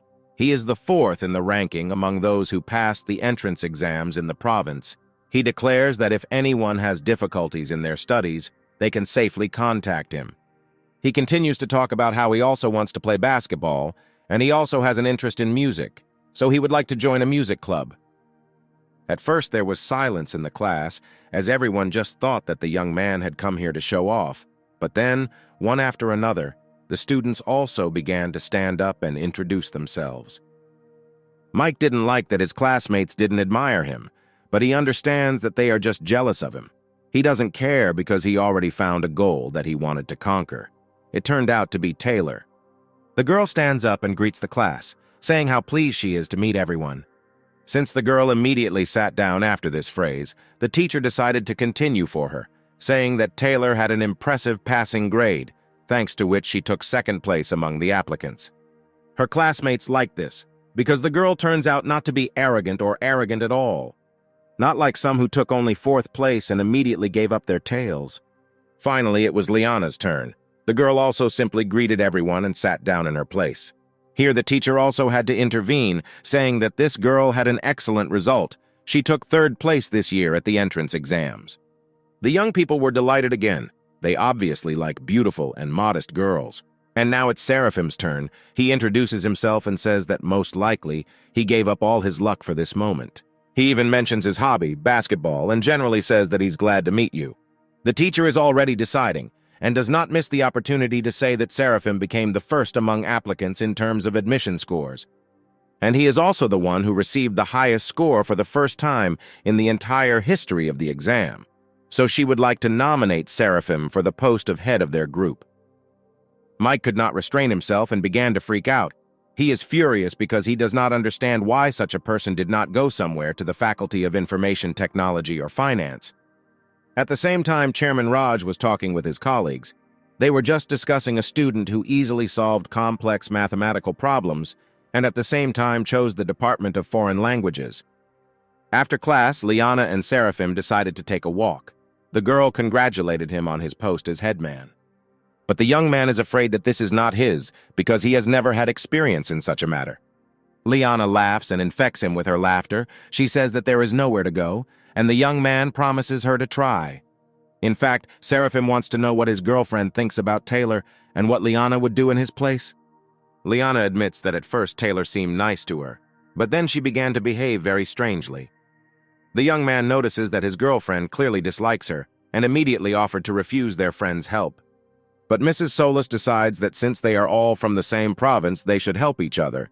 Seraphim accepts her offer and decides to go to the chairman. Liana throws herself into the guy's arms, talking about how kind he is to her. Noticing the teachers in the distance, Seraphim suddenly heard an interesting conversation. One of the teachers was heatedly arguing with others about the fact that the Wood conjecture is one of the 5 most difficult mathematical problems in the world. Raj objected. He understands that the teacher takes everything that concerns his subject seriously, and that is why this fact worries him so much, but it calls into question his professionalism. The professor simply doesn't understand why such a gifted boy didn't choose the mathematics department. Maybe he just doesn't want others to know about his abilities.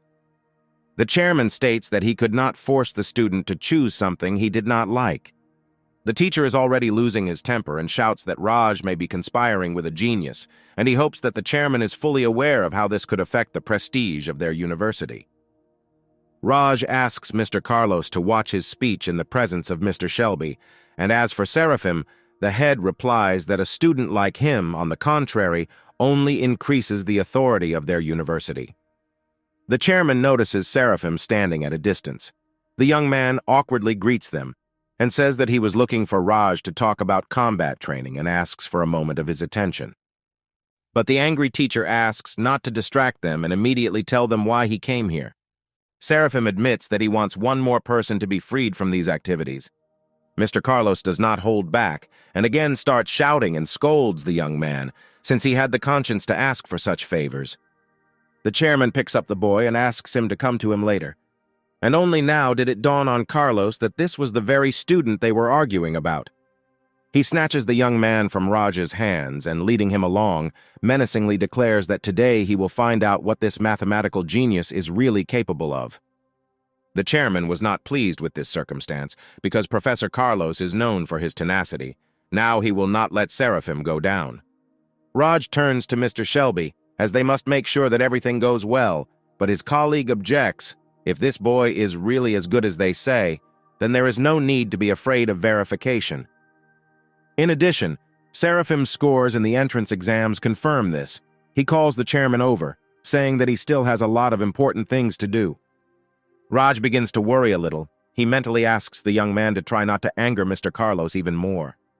Meanwhile, the teacher has already come to the student's office. He asks Seraphim to sit in a chair and explain to him the Wood hypothesis. The main character does not understand what is wrong with this old man. Is it possible to be somehow more respectful with the student? Finally, the teacher handed him a piece of paper for the solution, and at that moment, Seraphim began to look at the more detailed room. He suggests that Carlos is most likely a famous scientist who devoted his entire life to science and work for the good of the country. Well, be that as it may, now Mr. Clive decides to show him everything he can do. After some time, the professor began to check the assignment and could not believe his eyes. A moment later, the chairman, who was walking along the corridor with Mr. Shelby, decided to knock on Carlos's office to check how things were going.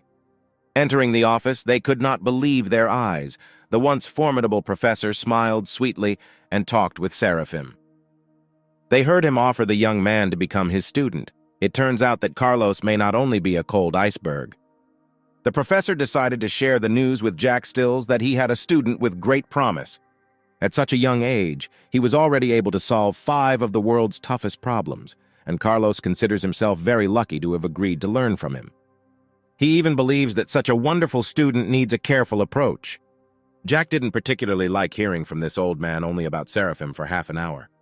The young man is also a student of Carlos, and right now his nerves were giving way. He could no longer complete his work calmly in such an environment. But he still decides to ask the professor whether it is possible to solve 5 complex problems so easily and quickly.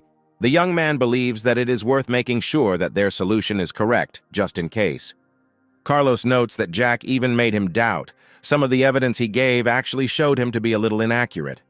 And perhaps he'd go down to the lab and use the main computer to check some data. Jack asks to volunteer to try it himself. Carlos, of course, agrees, because Miss Hazel works in the laboratory with whom his student is in love. He allows Jack to carry out calculations on his behalf. Only the young man must wait for the professor to write a letter, and he also asks him to keep everything said now between them. If there really are inaccuracies in Seraphim's argumentation, then this situation could have a bad impact on his reputation. He may be criticized in the future, so he must ensure that no problems arise.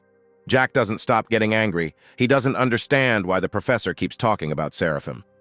The young man thinks whoever it is doesn't deserve any of his respect, and he won't let it get in his way. Walking into the computer lab, Jack greets Miss Hazel. Students who are there also note that Miss Hazel Grace is the most talented girl at Anna University. She is in her early 20s, and she is already very famous internationally. Only now they are wondering what kind of guy came, and everything is rubbing around her.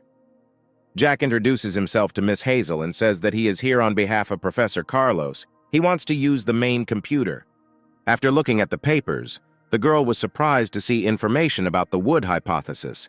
Perhaps the professor managed to prove it, but after looking at the papers more closely, she realized that this theory was proven by Seraphim Clive. Jack didn't like that she mentioned his rival's name out loud.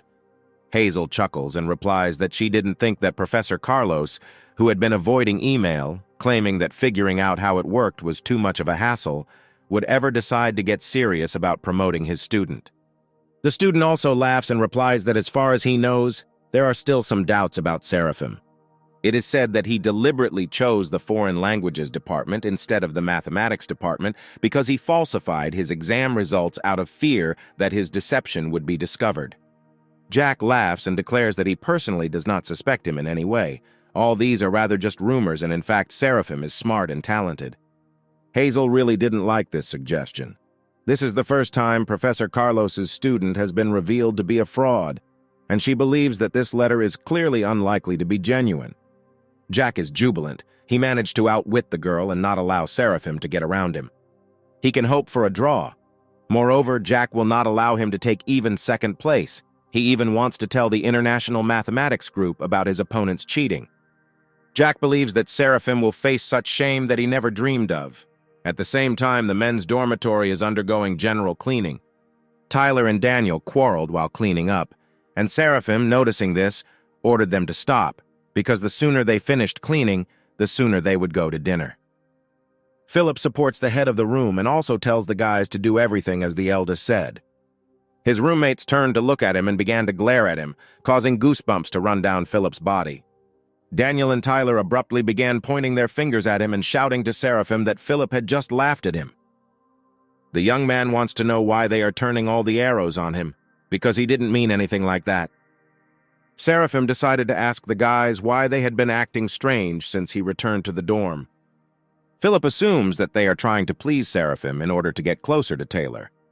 The guys immediately began to deny that this was all nonsense, and they simply respected their boss. Philip notes that one way or another, there are those who are not happy that it was Mr. Clive who took the post of head of the group, and now they must be throwing mud at Seraphim behind his back.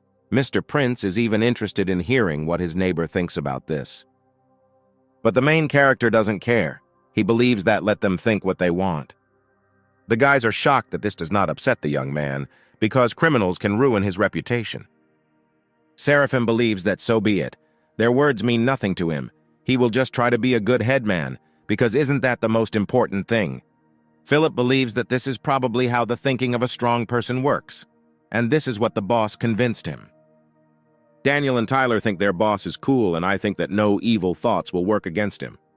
Unexpectedly, Seraphim received a message from Taylor, reminding her of her request to be excused from military training classes. Then Mr. Clive's nerves gave way. This girl seemed to be mocking him. At the same time, Hazel finished checking and asked the laboratory assistant to tell Professor Carlos that the verification calculations were completed. The young man decided to ask what kind of calculations they were. The girl admits that these are calculations that prove the Wood hypothesis, and they are correct. The laboratory assistant is shocked by what her colleague just said, because isn't the Wood hypothesis one of the most difficult problems in the world? Miss Grace became angry and said that if she were him, she would not keep the professor waiting. While the laboratory assistant took off running, she thought that whoever the guy who managed to solve this serious hypothesis was, she couldn't believe that with such talent, he didn't even try to apply for physics. But if what Jack said is true, then he acted dishonestly. He falsified the exam results. 6 hours later, Professor Carlos called Seraphim with him. He wants to show the student the most advanced computer in all of China, so that in the future he can use it to check his calculations. But this is only one of the reasons why they are here. The second is that he wants to introduce him to one of the young geniuses of their university. Entering the office, they are already greeted by the joyful Miss Hazel. Seeing the young man next to Carlos, she asked who it was. Seraphim introduced himself to her and said that he had heard a lot about how the professor described the brilliant mind of Miss Grace. But Hazel's reaction was only cold. She said that he had not yet had time to act, but was already trying to gain everyone's trust. Not paying attention to the shocked faces of the men, the girl handed the professor the calculations on the Wood hypothesis and said that they gave her a couple of thoughts. Carlos doesn't understand what's happening because Hazel has never behaved so rudely before, but he pushes these thoughts away from himself and carefully looks at the calculations. And suddenly he joyfully shows these sheets to Seraphim, telling him to look. Hazel begins to get even angrier because she does not understand why the professor is showing these papers to the young man. Seraphim is persistently trying to understand why the girl was so mad at him, but suddenly his thoughts switched to something else. He received a new task from the system. The young man thought about it, because Professor Carlos respects Miss Hazel very much, so he needs to establish a relationship with her. But first he must upset her slightly. And then, out of the blue, he points his finger at the calculations and tells the professor that there is an incorrect equation here. The girl becomes wildly furious and is ready to attack the student with her fists, but Carlos slows her down and tells her that there really is a mistake. He asks her to take a closer look at the third line of the calculations. Seraphim reports that he is afraid that the overall concept presented by Miss Grace is not fully thought out, and it is better to choose a different direction. The sun had already begun to set behind the horizon when the professor shouted, "Bravo," and Hazel was amazed because she did not expect such suitable proposals from Seraphim. The young man laughs and admits that he was just inspired. Miss Grace bows her head to him and asks for forgiveness because there was a misunderstanding between them and she should not have doubted him. However, she has one question: why does he allow such talent to waste in foreign language? And she invites him to move to physics and mathematics because he doesn't want his school years to be wasted. But before answering, Seraphim wants to know what university means to a girl like her. Hazel replies that for her, a university is one of the stages of the educational system.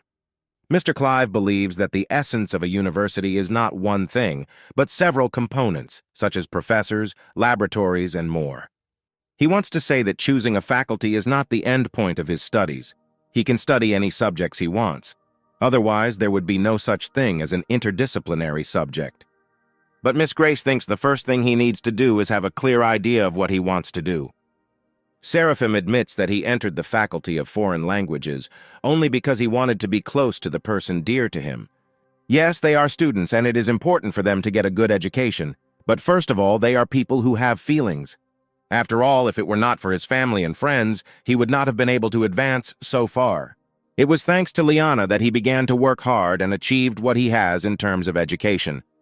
Carlos also decided to reassure Hazel, saying that of course he could not say that he agreed with all of Seraphim's words, but he reminded him of what he himself had long wanted to tell her. After all, for the last 6 months she has almost been living in the laboratory, and she has not been home or called her parents for a long time. Sometimes too much mental stress can be detrimental to your thought flow. Taking breaks will help your mind become more flexible. The girl noticeably cheered up and stated that she never thought that Seraphim could teach her anything. Sitting in his dorm room, the young man receives a notification from the system stating that he has completed his mission, and now he is wondering what reward awaits him this time. His reward was called Fiery Eyes. Seraphim became very curious about what this skill meant. At the same time, Jack was walking around the laboratory, and he heard out of the corner of his ear how the students were discussing that one of the new students had proven a complex hypothesis. He was tense at this news, but all his thoughts disappeared when he saw Miss Grace on his way. He immediately noted that he did not often see her outside the laboratory. The girl admits that she decided to follow the advice of Professor Carlos and Seraphim to see how rest would affect the flexibility of the mind. The young man does not understand what happened and why Miss Grace is behaving so strangely. He decides to find out if she has already met Seraphim Clive because he warned her that he cannot be trusted. Jack is afraid that he cheated into entering the university, and who knows what else he might do. Hazel's face changed sharply and asked Jack not to talk about Seraphim like that because he turned out to be a great boy. She apologizes and says that she wants to continue the walk. Seeing how the object of his desires leaves, Jack begins to get angry. He wanted to be gentle with Seraphim, after all. They study at the same university, but now he left him no choice. At the same time, Mr. Clive decided to try out his new ability and placed 2 cards face down on the table in front of him. To his surprise, looking at them, he was able to see what kind of card it was, its value and suit. It turns out Fiery Eyes. This is X-ray vision. He asks his roommate to help him and tells him to sit next to him. Seraphim wants Tyler to turn his back on him and shuffle the cards. Tyler doesn't understand what they want from him and wonders if his neighbor is perfecting some kind of magic trick. But he still does everything as he was told and shows Seraphim the cards. Having looked closely, the young man gives the answer that the 2 of diamonds is on the left and the 3 of crosses is on the right. Tyler thinks it's incredible and wants to know how his neighbor did it. The young man is trying to understand whether Seraphim simply made notes on the maps. The main character already realizes that this ability can be a good help to him. In the midst of learning about his new ability, he receives a call from Professor Carlos. Having picked up the phone, a cry came from there, which said that Seraphim should come to the professor as soon as possible, because he had urgent business with him. Some anonymous person accused him of academic fraud, and now an international delegation is coming to them to clarify the circumstances. Carlos warns that the members of this delegation are very serious. They do not care whether he was able to prove the wood hypothesis or not. For some reason, they are sure that Seraphim passed off other people's notes as his own. Jack started all this, as it is not difficult to understand. He wants the young man to disgrace himself tomorrow in front of all members of the Mathematical Society of China. Scientists around the world can be divided into 4 classes. First-class scientists are those whose achievements are limited to mastering a certain set of knowledge. The most they can achieve is to obtain a few patents for inventions, but there are those who believe that such people do not deserve an academic degree. Second-class scientists make revolutionary discoveries and try to find explanations for ambiguous phenomena. Their scientific articles are published in prestigious journals. Third-class scientists are one step away from reaching the frontier of human knowledge. Their skills are enough to organize a whole set of theories and ideas, which can then be passed on to the younger generation. Fourth-class scientists are able to introduce to humanity a new field that goes far beyond the limits of knowledge, which is necessarily recognized by all other scientists on Earth. Today, there are no more than 100 fourth-class scientists in total. Finally, the international delegation arrived in the main conference room. Mr. Shelby whispers to Miss Hazel that someone reported that China proved the wood hypothesis. The girl is indignant because they did it on purpose. And besides, the person who sent the anonymous statement is one of the few trusted persons with whom they shared the secret. She realizes that not many people knew about the proof of the hypothesis, and she seems to have an idea who it could be. The delegation is talking to each other. One of the members is called Tom. He is a second-class scientist from the Kingdom of Starbast.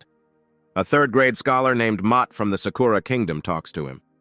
Mott begins to say that he himself recently completed his latest developments regarding one hypothesis. One of the professors screamed when she heard this. She wanted to find out whether Motu had managed to prove the second most complex hypothesis of the world. The scientist, laughing, hands out sheets of paper with his findings for everyone to look at.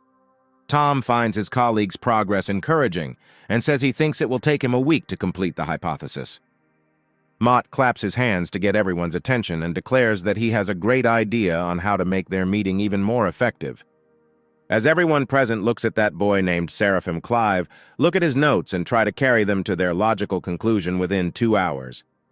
Hazel enters into a debate.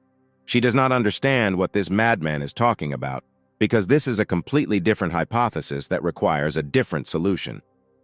But Mott calmly declares that if the young man fails, he will call into question the reputation of the entire university. Suddenly, Seraphim enthusiastically declares that he is ready to try. Hazel was surprised that after all this, he was still ready to try, because the complexity of the XE hypothesis is world-class. It is impossible to solve it in an hour. Seraphim understands that the old man from Sakura wants to destroy the image of the Chinese academic community, and he simply must stop him. Mott greets the young man and asks if he is ready to speak on behalf of the entire academic community of China. Professor Carlos is a fourth-class scientist, and he shouts to his ward to do everything for the honor of their country. The young man looks at the sheets of paper and uses his skill called brainstorming. Meanwhile, Mott decides to ask Miss Grace if she would like to transfer to Sakura University with them. After all, less than 2 hours are left before the reputation of Anna University is destroyed, their status will be questioned, and it will be difficult to find a new job abroad. Hazel was about to say a few kind words to this scientist, but Seraphim restrained her. He reports that they have nothing to worry about. They will not cause them problems, because the young man has already found a solution to the XE conjecture. Teachers are perplexed, because only a few minutes have passed, during which time the student usually does not even have time to solve the algebra problem. Seraphim cheerfully declares that nevertheless, it only took him about a couple of minutes to figure out this clumsy decision. None of the delegation can believe his words. All this is starting to anger them. Throwing the papers on the table, Seraphim declares that he has an idea on how to simplify the proof of this hypothesis. He decided to deviate from the method presented by Mr. Mott. He asks everyone present to pay attention to the board. Mott cannot tolerate such impudence. Slamming his palm on the table, he says that he will look at the shame of this young man. Mr. Clive continues. Firstly, he shows the new formula. Next, he paints almost the entire board and at the same time explains everything. Showing what result he managed to achieve, his method of solution turned out to be much easier and more effective. During his explanation, Mott broke out in a cold sweat. He simply did not believe in everything that was happening around him. This simply cannot be. Can it really be that at such a young age, Seraphim has already reached the level of a fourth-grade scientist? Professor Carlos even began to clap his hands, declaring that they, scientists, do not create a stir around their ideas, but calmly move towards the goal. The formula for calculating the sum of numbers was created by Gauss at the age of 10, and at 24 he proved the regular heptagon theorem. By this he wants to say that true geniuses begin to show their potential in their youth. Seraphim decides to approach Mr. Motu and asked him to remind him what he was talking about. But he did not let him speak, but repeated that Mott was sure that in 2 hours, the reputation of the Chinese academic society would be completely ruined. Seraphim is afraid that the scientist was mistaken, and that here and now it is not China but Sakura who will face humiliation. Professor Carlos intervenes in the conversation. He is of course on the side of his ward, but decides to remind him that he is still just a student. And Professor Mott is higher in status than him, so he must respect what he does and says. The scientist understands that he was humiliated in front of the members of the international delegation. He thinks that everyone will now laugh at him. They had already started talking behind his back, discussing that they didn't think anyone could prove the XE hypothesis in such a short time. Tom believes that this is a turning point for the entire world of mathematics. His colleague supports him and believes that he needs to quickly tell others about it. Mott stands on the sidelines and thinks that he is a loser, and now he will never regain his former respect because a new star has appeared that has eclipsed him with its radiance. The next day, Jack, walking around campus, again heard about a certain gifted genius at their university. He could not believe that Seraphim turned out to be so smart, and the young man did not know what to do now, so he went to the laboratory to Miss Grace, who called him to her. But when he opened the door, he discovered that the girl was not alone, but in the company of Seraphim. When Jack timidly asked what they were doing here, Hazel became angry and stated that she asked Professor Carlos to give them time to talk in private. The girl suspects that it was Jack who sent the anonymous statement. The young man pretended that he did not understand what she was talking about, but Miss Grace continued. She said that the members of the commission confirmed that the calculations of the Wood hypothesis were correct, but someone convinced them that Seraphim passed off someone else's work as his own. And they came to them at the university and demanded evidence, and besides her, Seraphim and Professor Carlos, only Jack knew about it, and had to keep everything secret. The girl threw a stack of papers at the traitor, shouting that his stupid behavior was not worthy of a graduate of one of the most prestigious universities in China. Hazel asks him how he could succumb to envy so easily. Jack begins to shake with fear and stutters and tries to apologize, saying that his mind was clouded. Miss Grace screams at him to apologize not to her, but to Seraphim. Jack gets to his feet and awkwardly tries to force out an apology. Seraphim laughs because he thought that Hazel called him here on some important issue, but this turned out to be such a trifle. This seriously angered Jack. He asked the young man whether he cared that his life could go downhill. Seraphim leans towards him and says that they have been working all their lives for a bright future, and this incident became for him an unusual obstacle on the way to it, which he overcame and is ready to move on. Already in the dormitory room, Tyler, having heard this story, was surprised. Who would have thought that Mr. Clive would be set up by a senior student? If he were in his place, he would not be able to forgive him so easily. And Daniel grabbed Seraphim and called him cool, because he heard how he put that old man from Sakura in his place.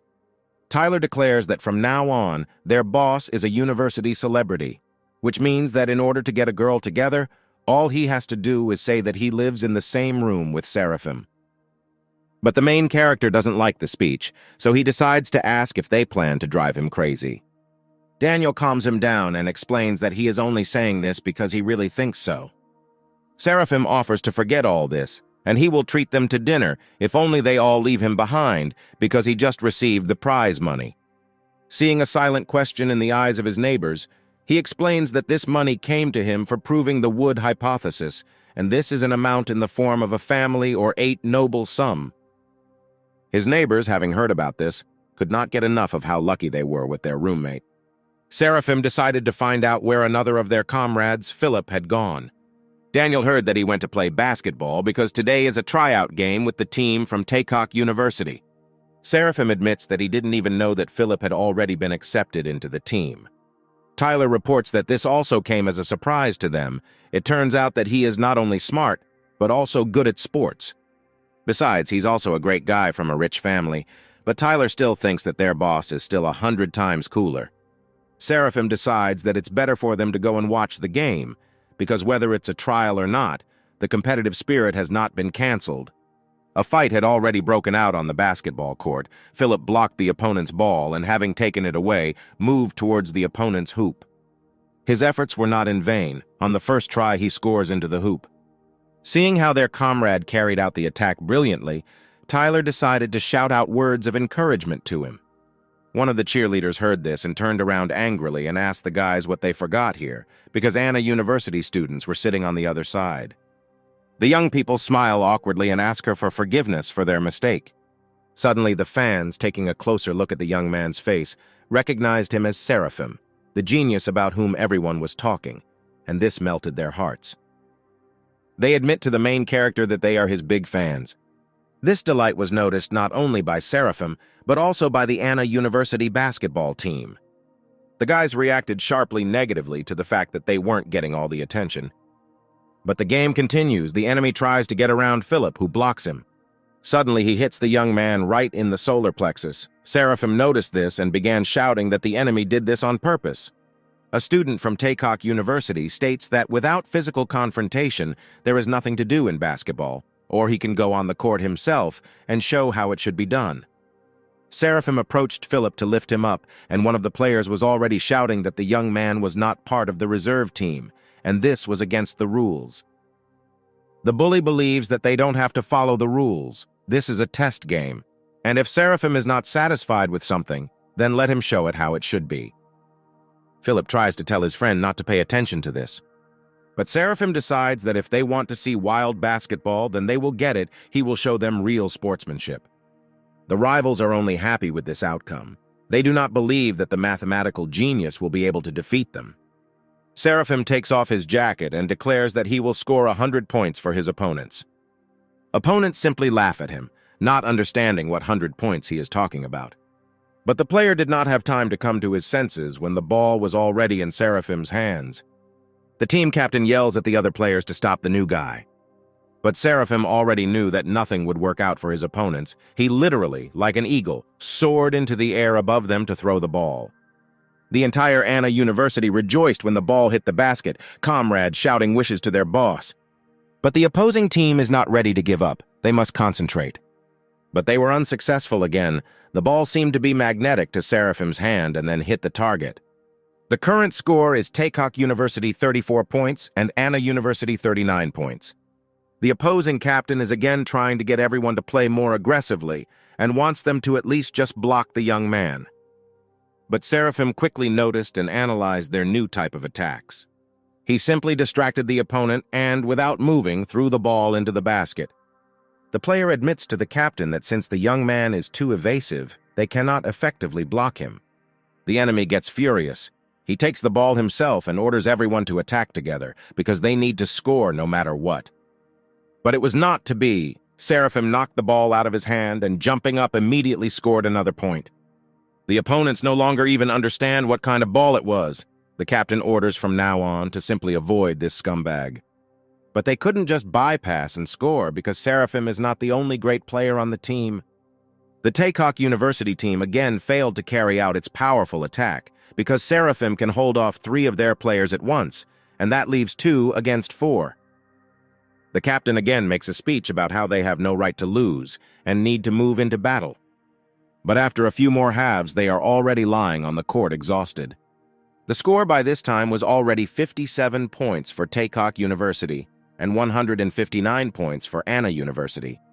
Finally, the referee announces the score and says that the match is over. Seraphim's comrades rejoice. Mr. Clive, despite all the honors, decided to approach the opposing captain and say again that he knows that he deliberately pushed Philip. Now he will have to remember that karma works 7 days a week. After the game, one of the Taekock University fans gently pulled Seraphim back. The young man thought that she wanted to stand up for her captain, but in fact she wanted to ask the young man for an autograph. Other fans hurried after her with open notebooks at the ready. They even managed to quarrel over who should get an autograph first. Then another fan materialized behind him, which made him feel even creepy. Having noticed the girl out of turn, a fight immediately broke out between the fans. Seeing the turn the matter is taking, Seraphim decides to get out of there as quickly as possible.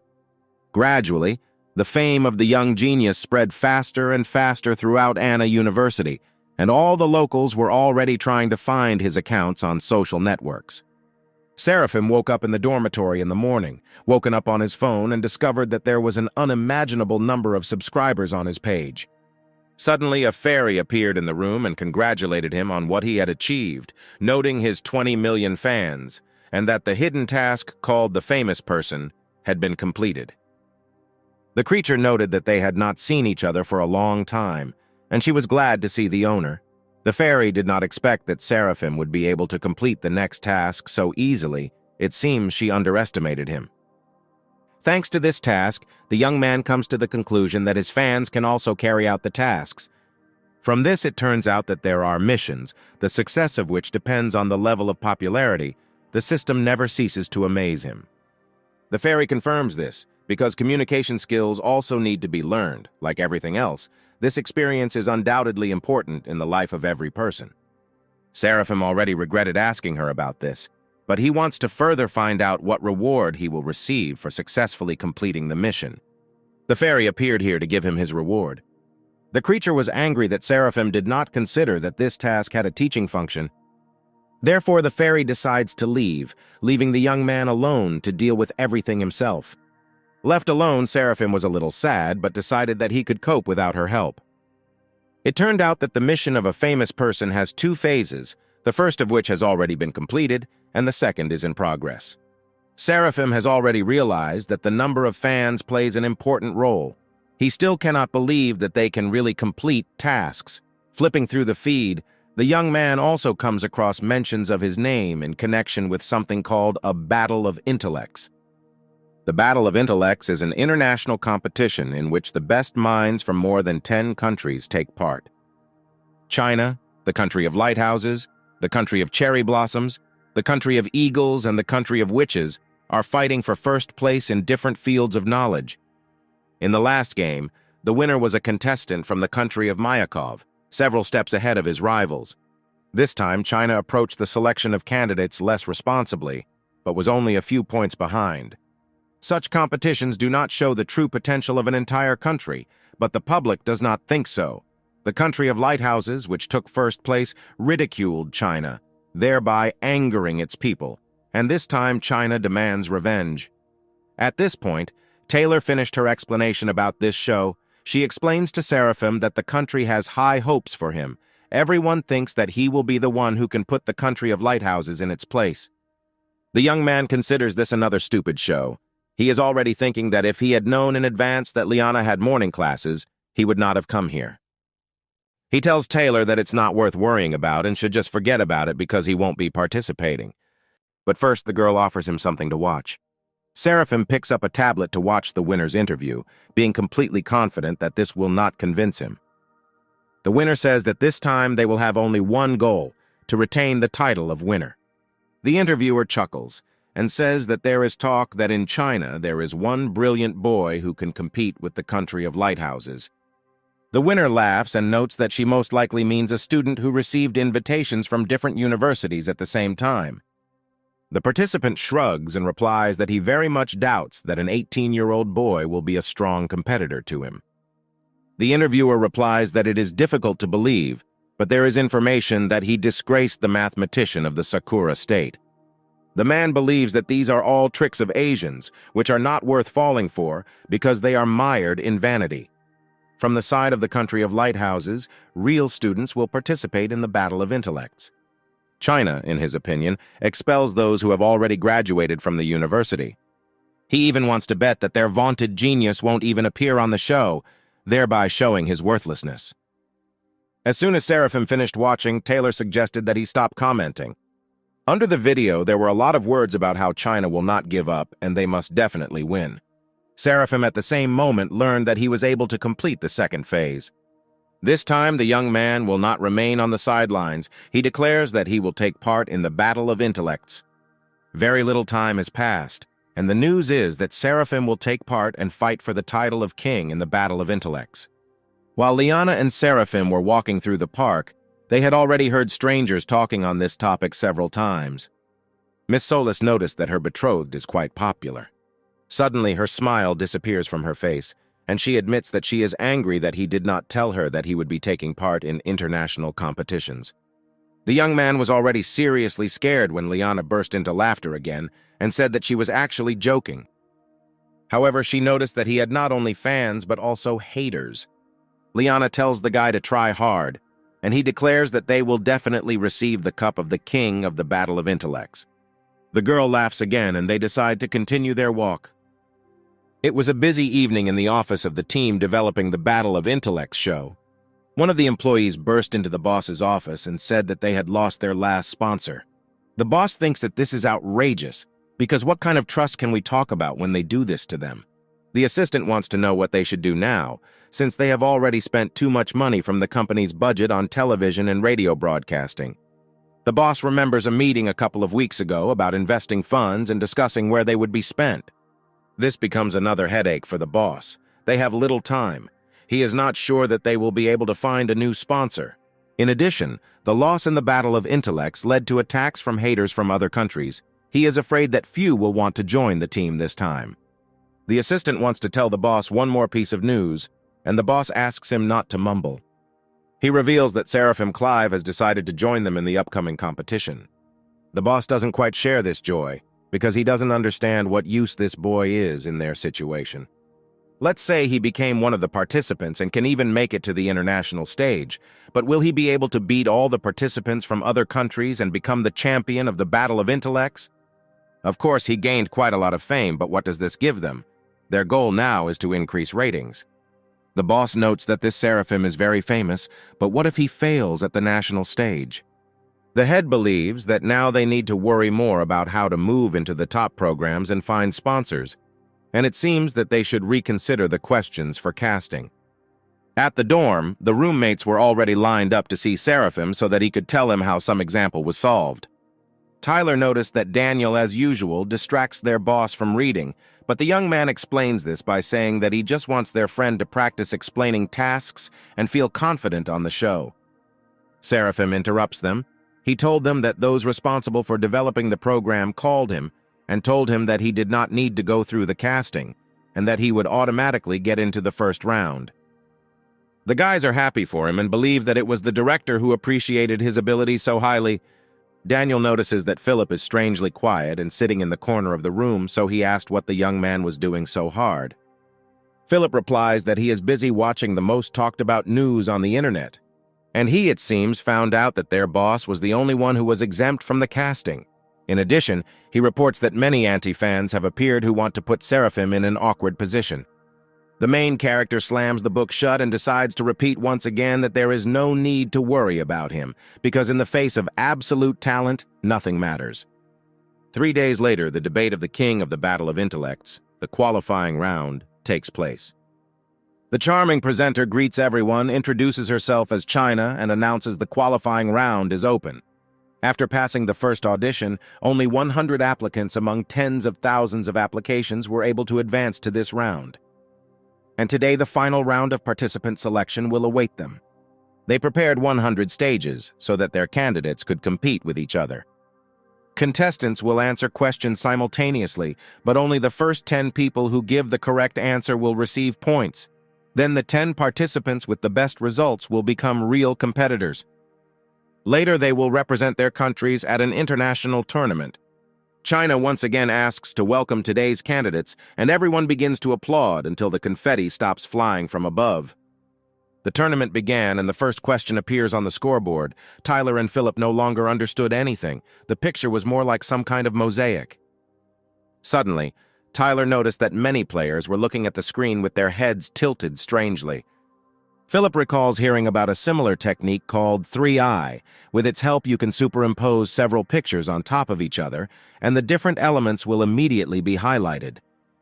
He realized that they were studying the screen from top to bottom vertically and left to right horizontally, most likely combining several photographs into one large one, and then comparing them to quickly find differences.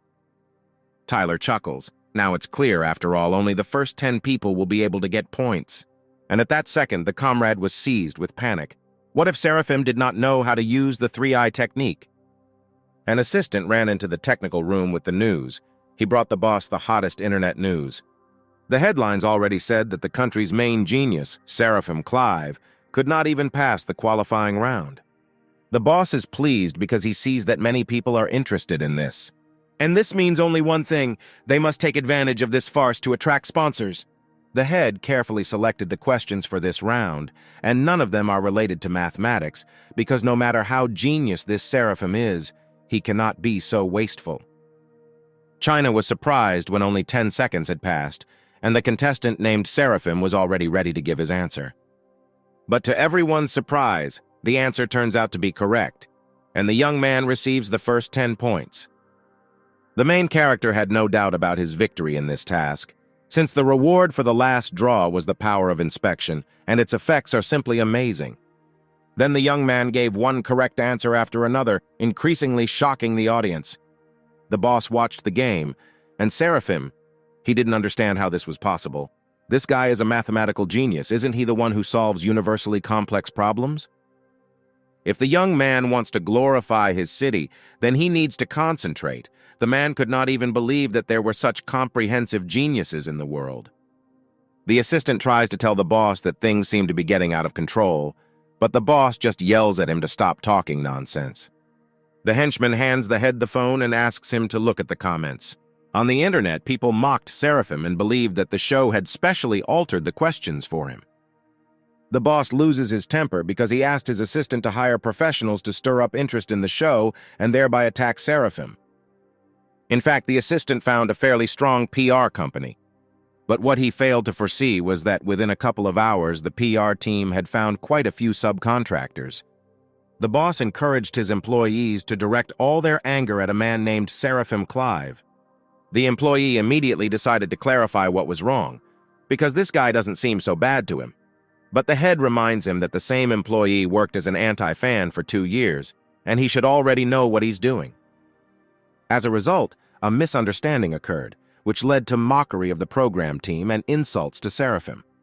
His comrades continue to admire their neighbor because he has already scored 104 points. Philip notices and wants to know if his friends think the second candidate looks familiar. Now in second place is a student named Dave Romer. His results are also very good. Philip recalls that last year he took 3rd place in the debate tournament, and in terms of knowledge he can easily compare with the winner. The boss breaks down and rushes. He orders the assistant to immediately contact the PR company because these comments need to be deleted. The head sits down in a chair and, bowing his head, understands how big they screwed up. The entire budget was spent on renting the premises and concluding a contract with a PR company. Suddenly, an assistant bursts into the room with a joyful expression on his face, and the head was even a little scared from such suddenness. But the assistant does not listen to him and simply hands him the phone with the words that there is a person on the line and he wants to become their sponsor. The head can't believe if this is the turning point. The only condition put forward by the client was that Seraphim Clive be the face of the program. China announces that the tournament has come to an end, and now they can all congratulate the participant named Seraphim, who answered correctly all 20 questions in a row and took first place. Dave left the studio a little devastated because he only took second place. Walking down the corridor, he tried to restrain his anger, since he was sure that the winner had simply been leaked the answers in advance. The next day in the laboratory, a student approached Tyler to ask if he was rooming with the same winner in the final round of the debate tournament. Another classmate overheard this conversation and decided to say that he had heard that the answers were leaked online. Liana overhears. Their classmates are trying to find out what is the secret of Seraphim's success. Suddenly, Mike Vosel sits down next to the girl and greets her. Daniel noticed that their boss's girlfriend was having problems and decided to go up and say that the place next to Liana was already taken. Mike decides to ask if there is someone's name written on this place. Daniel was about to take action, but Seraphim suddenly grabbed him by the shoulder. The young man wants to know if everything is okay with his girlfriend, but Liana calmly replies that everything is fine and invites him to sit back together. The teacher finally comes into their classroom and announces the start of the lesson. Her name is Rose, and now she will teach their foreign language module. She hopes that everyone present understands their profession, although it may seem that the specialty of mathematicians and physicists is much more complicated. Languages also require deep knowledge. After graduation, they will have many opportunities and can get jobs as interpreters, translators, and diplomats. To begin with, Rose wants to have them translate a short passage in Chinese. Mike decides to volunteer first because he wants to get his dose of everyone's attention. Carrying out tasks at the board, the young man is already anticipating victory, since he is sure that Seraphim is completely zero in languages. Rose checks the assignment and praises the student for a very good translation. But he immediately declares that this task, as far as the aesthetic side is concerned, is not ideal, so there is something to work on. She sends Mike back to his seat, and the student feels his whole body shaking with despair. Rose calls Seraphim to the board so that he can also try to translate the passage. Only now the young man has woken up a little, and Mike has already managed to think that finally at least others will get a little of the teacher's wrath. Seraphim asks Rose to repeat, since he listened to what she said and also wants her to repeat what language they are translating into. The teacher hands him a chalk and in a stern voice orders him to go to the blackboard first. Mike sits on pins and needles, eagerly waiting for Seraphim's pretense to be exposed. But then suddenly the student tells Rose that he doesn't have enough space on the board to write everything down. The teacher orders him to write until he runs out of space. Mike rubs his hands, realizing that Seraphim will face the public shame he deserves. But everyone was only surprised to see how the young man translated the phrase into different languages, and the space on the board actually ran out. Rose stood in silent shock. She wrote this passage herself. The student not only has a complex logical structure, but also unusual content. She can't even believe that he is really capable of translating the text into 20 languages so easily. The teacher understands that one glance is enough to understand that this text is of first-class quality. Seraphim seems to have the level of a professional translator with 20 years of experience, as if he is fluent in 20 languages. The young man turns to Rose and says with a smile that the place on the board is over. But the teacher doesn't care anymore, and she tells him to finish there. Having announced that the lesson was over, she wondered whether an 18-year-old student could be fluent in more than 20 languages. Rose wanted to talk to the dean about this. Seraphim sits down next to Liana and asks if she saw how good he is. The girl praises him, but at the same time wants to know when her boyfriend started to stand out so much. Of course, Seraphim cannot tell her that everything he has now is thanks to the educational system. 8 hours ago, a fairy visited him and said that thanks to his performance in the rematch, he had helped him advance in his mission. He asks the creature to show him the panel, and the fairy does it. A screen appears in front of him. The young man sees that nothing has changed in the table except Fauna's points. He became curious why this indicator was always at 0. The fairy explains that Fauna's points are equal to achievement points. Since Seraphim has not reached a certain level, the point system is locked. The young man does not understand how he could not reach a certain level if he has 13 million subscribers. The creature answers in a slightly mocking manner that for this he needs 20 million. The hero then decides to lie on the bed and think about where to get so many fans. Maybe he needs to achieve a higher status. Seraphim comes to the director and asks to be given sick leave. The director had already assumed that their genius would participate in the battle of intellects, so he didn't mind and wanted to know how long the young man would be gone. Seraphim replies that the team warned him and 2 weeks will be enough. The director notes that this show has become very important recently, and their student must try hard and not disgrace Anna University.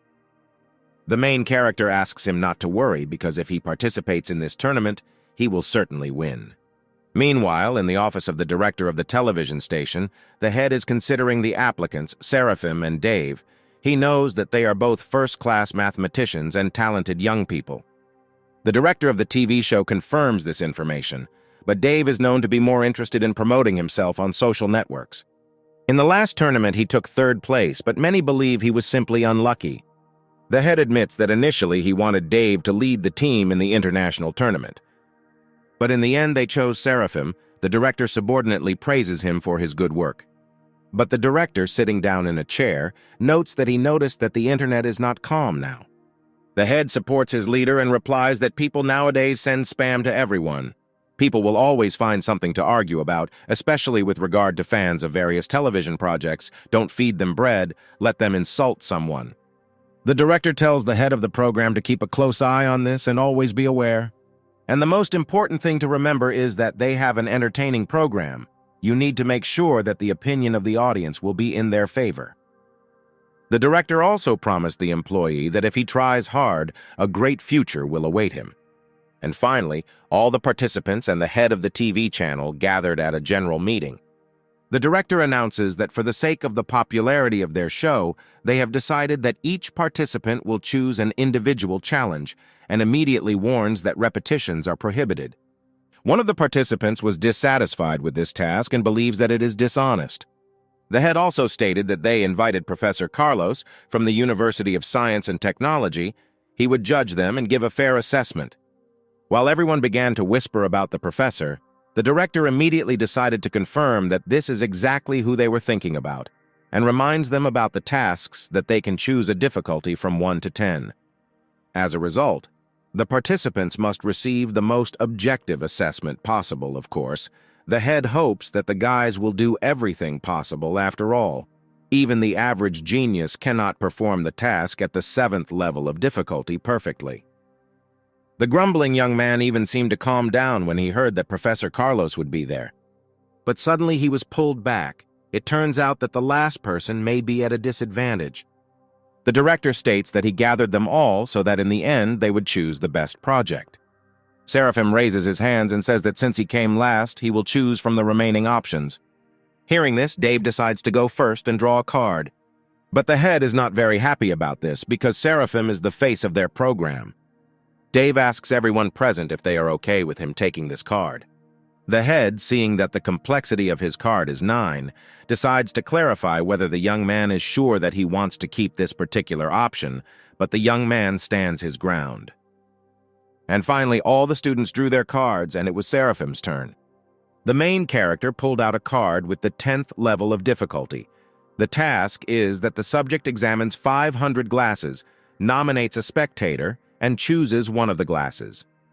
He then turns away and closes his eyes while the spectator changes glasses in a random order. Once the arrangement is changed, the subject will have to find the chosen glass of water, judging only by sight. Dave asks his opponent if he will stop at such a question. Seraphim reminds him that this is the essence of the choice. The opponent sighs and promises that they will definitely watch Mr. Clive's performance. Dave is about to leave and finally states that he hopes that there are no fake players in the show. As soon as the young man left the room, the participants immediately dubbed him a rather ill-mannered person. Seraphim doesn't understand what's wrong with people and why they don't like his question, how they should even care. The director of the program reminds the young man that among the participants there are many students from the Imperial University, and it is not surprising that they do not like him. The main character droops a little and wonders why even scientists treat each other this way. Meanwhile, strange comments continued to flood the internet. They wrote nasty things and speculated about the show and Seraphim. And on the 1st of November, the internal finale of the Battle of Intellects finally began.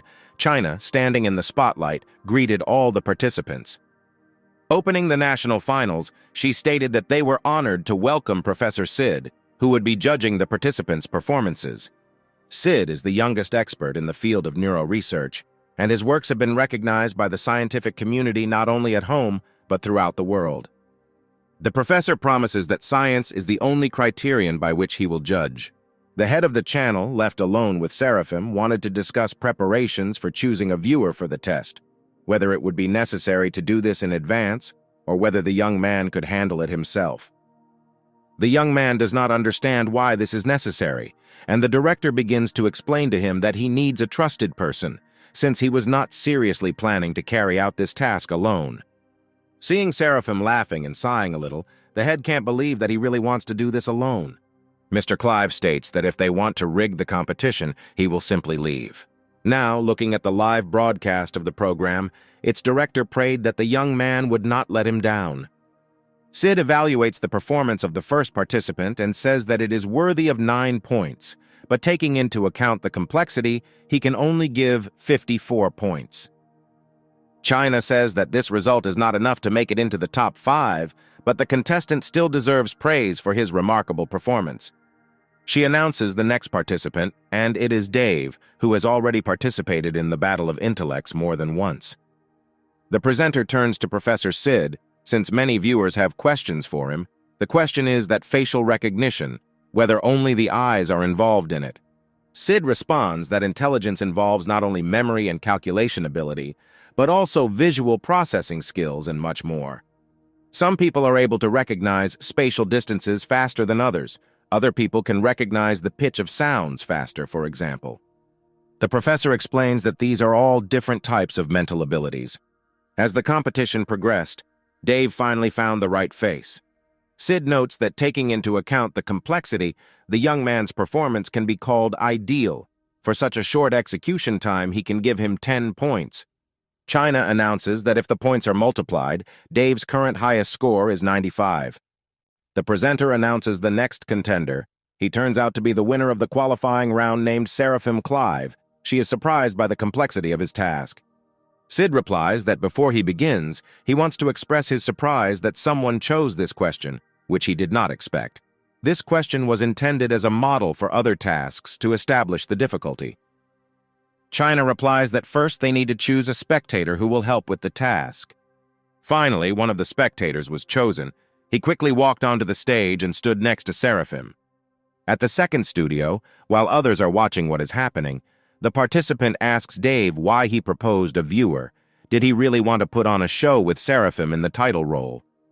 The young man replies that he has nothing to do with this. He just doesn't want anyone to rig the results. Backstage, he checked all the props to make sure they were in order too. Dave suggests that even if this Seraphim has aces up his sleeve, the only way to see the difference in glasses is by resorting to cheating. Unless the spectator is a figurehead, only shame awaits him. One of the participants also suspects that this task cannot be completed without cheating, but Dave believes that it is unknown how this fool Seraphim entered Anna University in the first place. The viewer looks carefully at the glasses and realizes that there seem to be no markings on them. Finally, he selects 2 glasses and points them to Seraphim. After examining the glasses a bit, China asks him if they can move on to the next part of the challenge. A sleep mask is put on the young man so that he definitely cannot see anything. The presenter wants to know what the professor thinks about Seraphim's chances of success. Sid does not risk assuming the likelihood of success, but he believes that this test has reached the limit of human capabilities. But since he is asked so, he thinks that the young man's chance of guessing is close to 1%. China notes that she can't believe the professor has such a bad opinion of Seraphim, but Sid reiterates that he adheres to scientific criteria. Mr. Clive made her choice, and also pointing to the glass, raising his head, he was a little shocked by the look of the presenter. The girl noted that less than 2 minutes had passed. She wanted to know if he was finally sure of his choice. Seraphim was adamant, and had already definitely chosen the glass. And then fanfare is heard, the spotlights flash, his answer turned out to be correct. Dave jumped out of his seat from such a sight. He did not believe that this was possible. Another participant suggests that maybe it was a special glass, such as a bottom that was too thin or thick compared to others. But Dave understands that this cannot be. He saw them with his own eyes. Even using the defocusing technique, it is impossible to distinguish them. China wants to ask what the secret of Seraphim's success is. These words made the young man a little embarrassed. The presenter turns to Professor Sid, saying that a couple of minutes ago he had a low opinion of this participant, but he ideally completed the test, and now everyone wants to know if there is a scientific explanation for this. Clapping his hands, the judge suggests that Seraphim has an exceptional skill, 4-dimensional vision. He explains that everyone knows that mammals cannot distinguish between yellow and abstract colors. Using an example, he shows that in their eyes, tigers and plants are the same color. The eye of an ordinary person can recognize 3 colors. Crows, for example, they see exclusively black. but birds, on the contrary, see crows as multicolored. Only those who have four-color vision can see shades that are inaccessible to the eye of an ordinary person. Scientific research has long proven that water reflects ultraviolet rays, and if human vision can discern these rays, the water will have a certain color. China is delighted, which means that the talented Seraphim relies on special vision and can see what is hidden from the eyes of an ordinary person. Sid notes that this is not all. The water is constantly in motion. After the order of the glasses was changed, the surface of the water also underwent changes. To complete this test, you need not only exceptional vision, but also high skills and graphic thinking.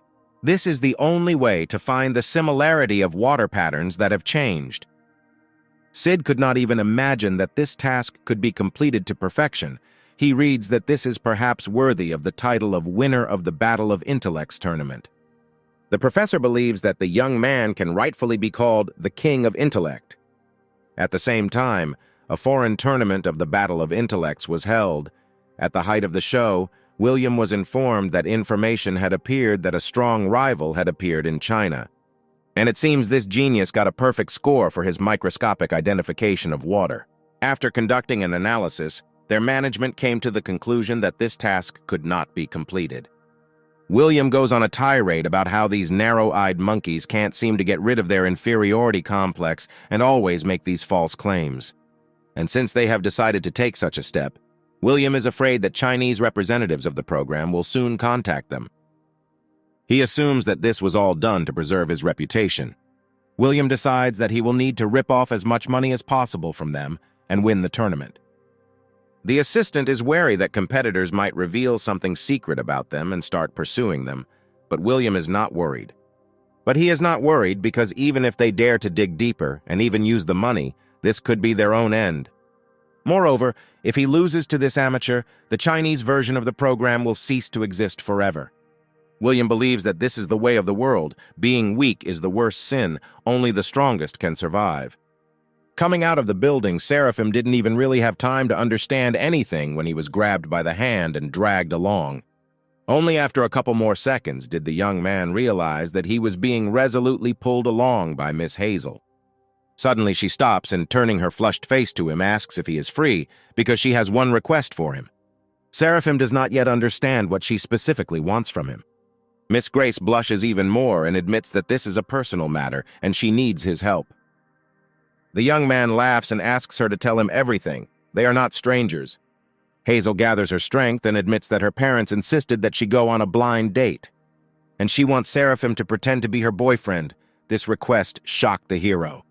Mr. Clive tries to delicately say that he has a girlfriend. And why doesn't Hazel turn to someone else? She admits that she has had no friends since childhood, and Seraphim is the only one with whom she communicates closely. Seeing that the young man does not want to participate in this adventure, she decides to resort to blackmail and declares that if he does not help her, he can forget about her. Seraphim asks not to scare him anymore, and he still agrees to help her. The girl happily grabs his hands and continues to drag him along in an unknown direction. She decides to tell him that they are going shopping, because the young man did not think that he would go on a date in such an outfit. Seraphim objects and says that it seems to him that there is nothing wrong with these clothes. Hazel explains that his outfit is suitable for everyday wear, but is not suitable for such a special occasion, so they need to buy him a formal suit. The young man was a little taken aback. The last time he wore a suit was when he was a child. He has no choice but to obey his fake girlfriend. And now he enters the restaurant dressed in a brand new suit. Seeing the decoration of the establishment where they came, Seraphim understands that this is a good place. Hazel admits that she doesn't know what her parents were thinking, but they introduced her to a 30-year-old man. She doesn't understand. Her relatives apparently believe that she is not able to find a husband for herself, but this should be a man who matches her, and is no less talented. They are finally greeted by a waitress who wants to know if they have reserved a table. Seraphim replies that they will send Terry here to meet with Lucius. Finally, the girl leads them to the desired table, where a man was already waiting for them. Lucius gets up from the table to greet Hazel, but immediately notices that another companion is with her. The girl cuddles up to her boyfriend and also greets Mr. Terry, introducing Seraphim as her boyfriend. She admits that she came here only to talk. Lucius invites them to the table to talk calmly.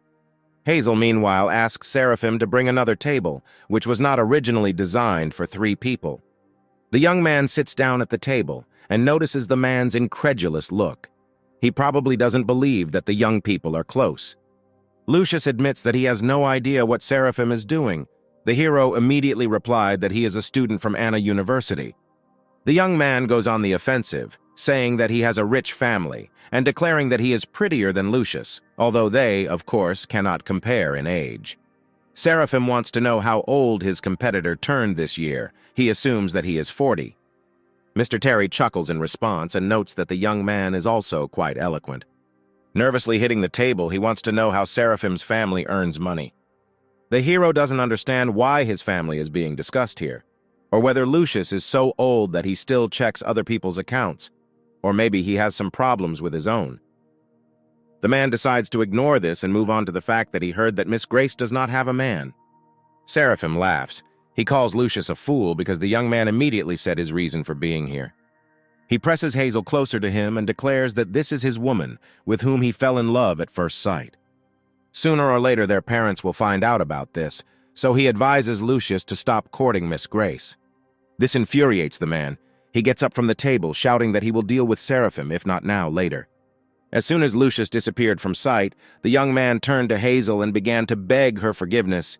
He admits that the enemy managed to piss him off, to which the girl only laughs and replies that she understands everything. She thanks Seraphim once again for helping her, and now she doesn't even know how to repay him, or maybe he can become her real boyfriend. The young man laughs in response and asks the girl not to be stupid. Their awkward situation was resolved by a call. It turned out that the director of the television station was calling Seraphim. He quickly said goodbye to Hazel and made fun of them to leave here as soon as possible. Seeing how quickly Seraphim left, Miss Grace felt a sense of sadness in herself. She was even afraid to ask herself whether she liked the young man. Already in the television station building, the head apologized to Mr. Clive for forcing him to come so urgently. Seraphim, on the contrary, is grateful to his call because it helped him escape. He would be in trouble if Liana found out that Hazel was molesting him. Entering the office, the young man noticed that all the participants had already gathered. Dave noted that Mr. Clive was the last to arrive again. Seraphim laughs and asks him to understand. He is a freshman. He has so many classes that it is difficult to find free time. The other participants looked at him in surprise. They even managed to forget that he was only a first-year student. The head finally tells why he gathered them all here today. It turns out that to break the news, they invited 2 academicians to prepare them for the international tournament. Seraphim is surprised. He thought that this was just an entertainment show. Why go to such trouble with calling academicians? The director explains that 2 days ago, a couple of foreign participants contacted them and offered to play along in the tournament. Dave thinks it's strange that last year they weren't so confident, and now suddenly they're offering to give in to them. But the head corrects him. They did not offer to give in. On the contrary, they demanded money and promised that they would concede victory to them. Dissatisfied screams from the participants immediately began to be heard in the room. They did not understand what was wrong with these foreigners. The head admits that they did not know what was being planned against them, so they decided to refuse their offer. But immediately after that, they dissolved the international company. Now they claim that they tried to bribe them to fake the results of the tournament, and of course they allegedly refused them. Right now, the media is engaged in malicious speculation by spreading slander and calling them academic scammers. This is an extraordinary situation. Many countries have turned against them. One might say the nature of the tournament has changed. They must win. Losing is unacceptable. At the same time, Seraphim received a new mission, called Science Without Borders. He needs to prove to the world that science is pure. Conspiracy and fraud are unacceptable. The chapter introduces participants to the same academicians from the Thai Academy of Sciences, who will now be responsible for their preparation. Academician Josh speaks first. He says that they are all the pride of their country, and quite possibly the greatest representatives of the human race. But it is stipulated that even top-notch athletes with the help of professional coaches can improve their results. This is a team competition, and the focus of abilities varies from competition to competition.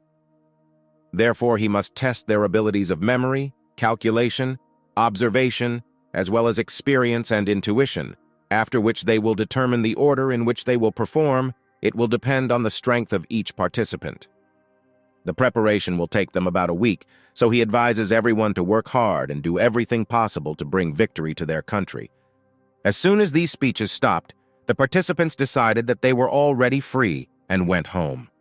The director didn't understand this. Wasn't it said that the preparation would last a week? Why did they all run away on the first day? Josh notes that there is no need to be here all the time, and also wants to say that he does not believe that they finally have an all-round genius. This time, they will definitely win. A week later, standing at the airport, Seraphim said goodbye to Liana. The girl was excited and wanted her boyfriend to give it his all. The companion reassured her and promised that he would not lose. A warning sounded that boarding for his flight had already begun. Seraphim hurried to take his seat and finally told her to be confident in him. He is the most powerful genius.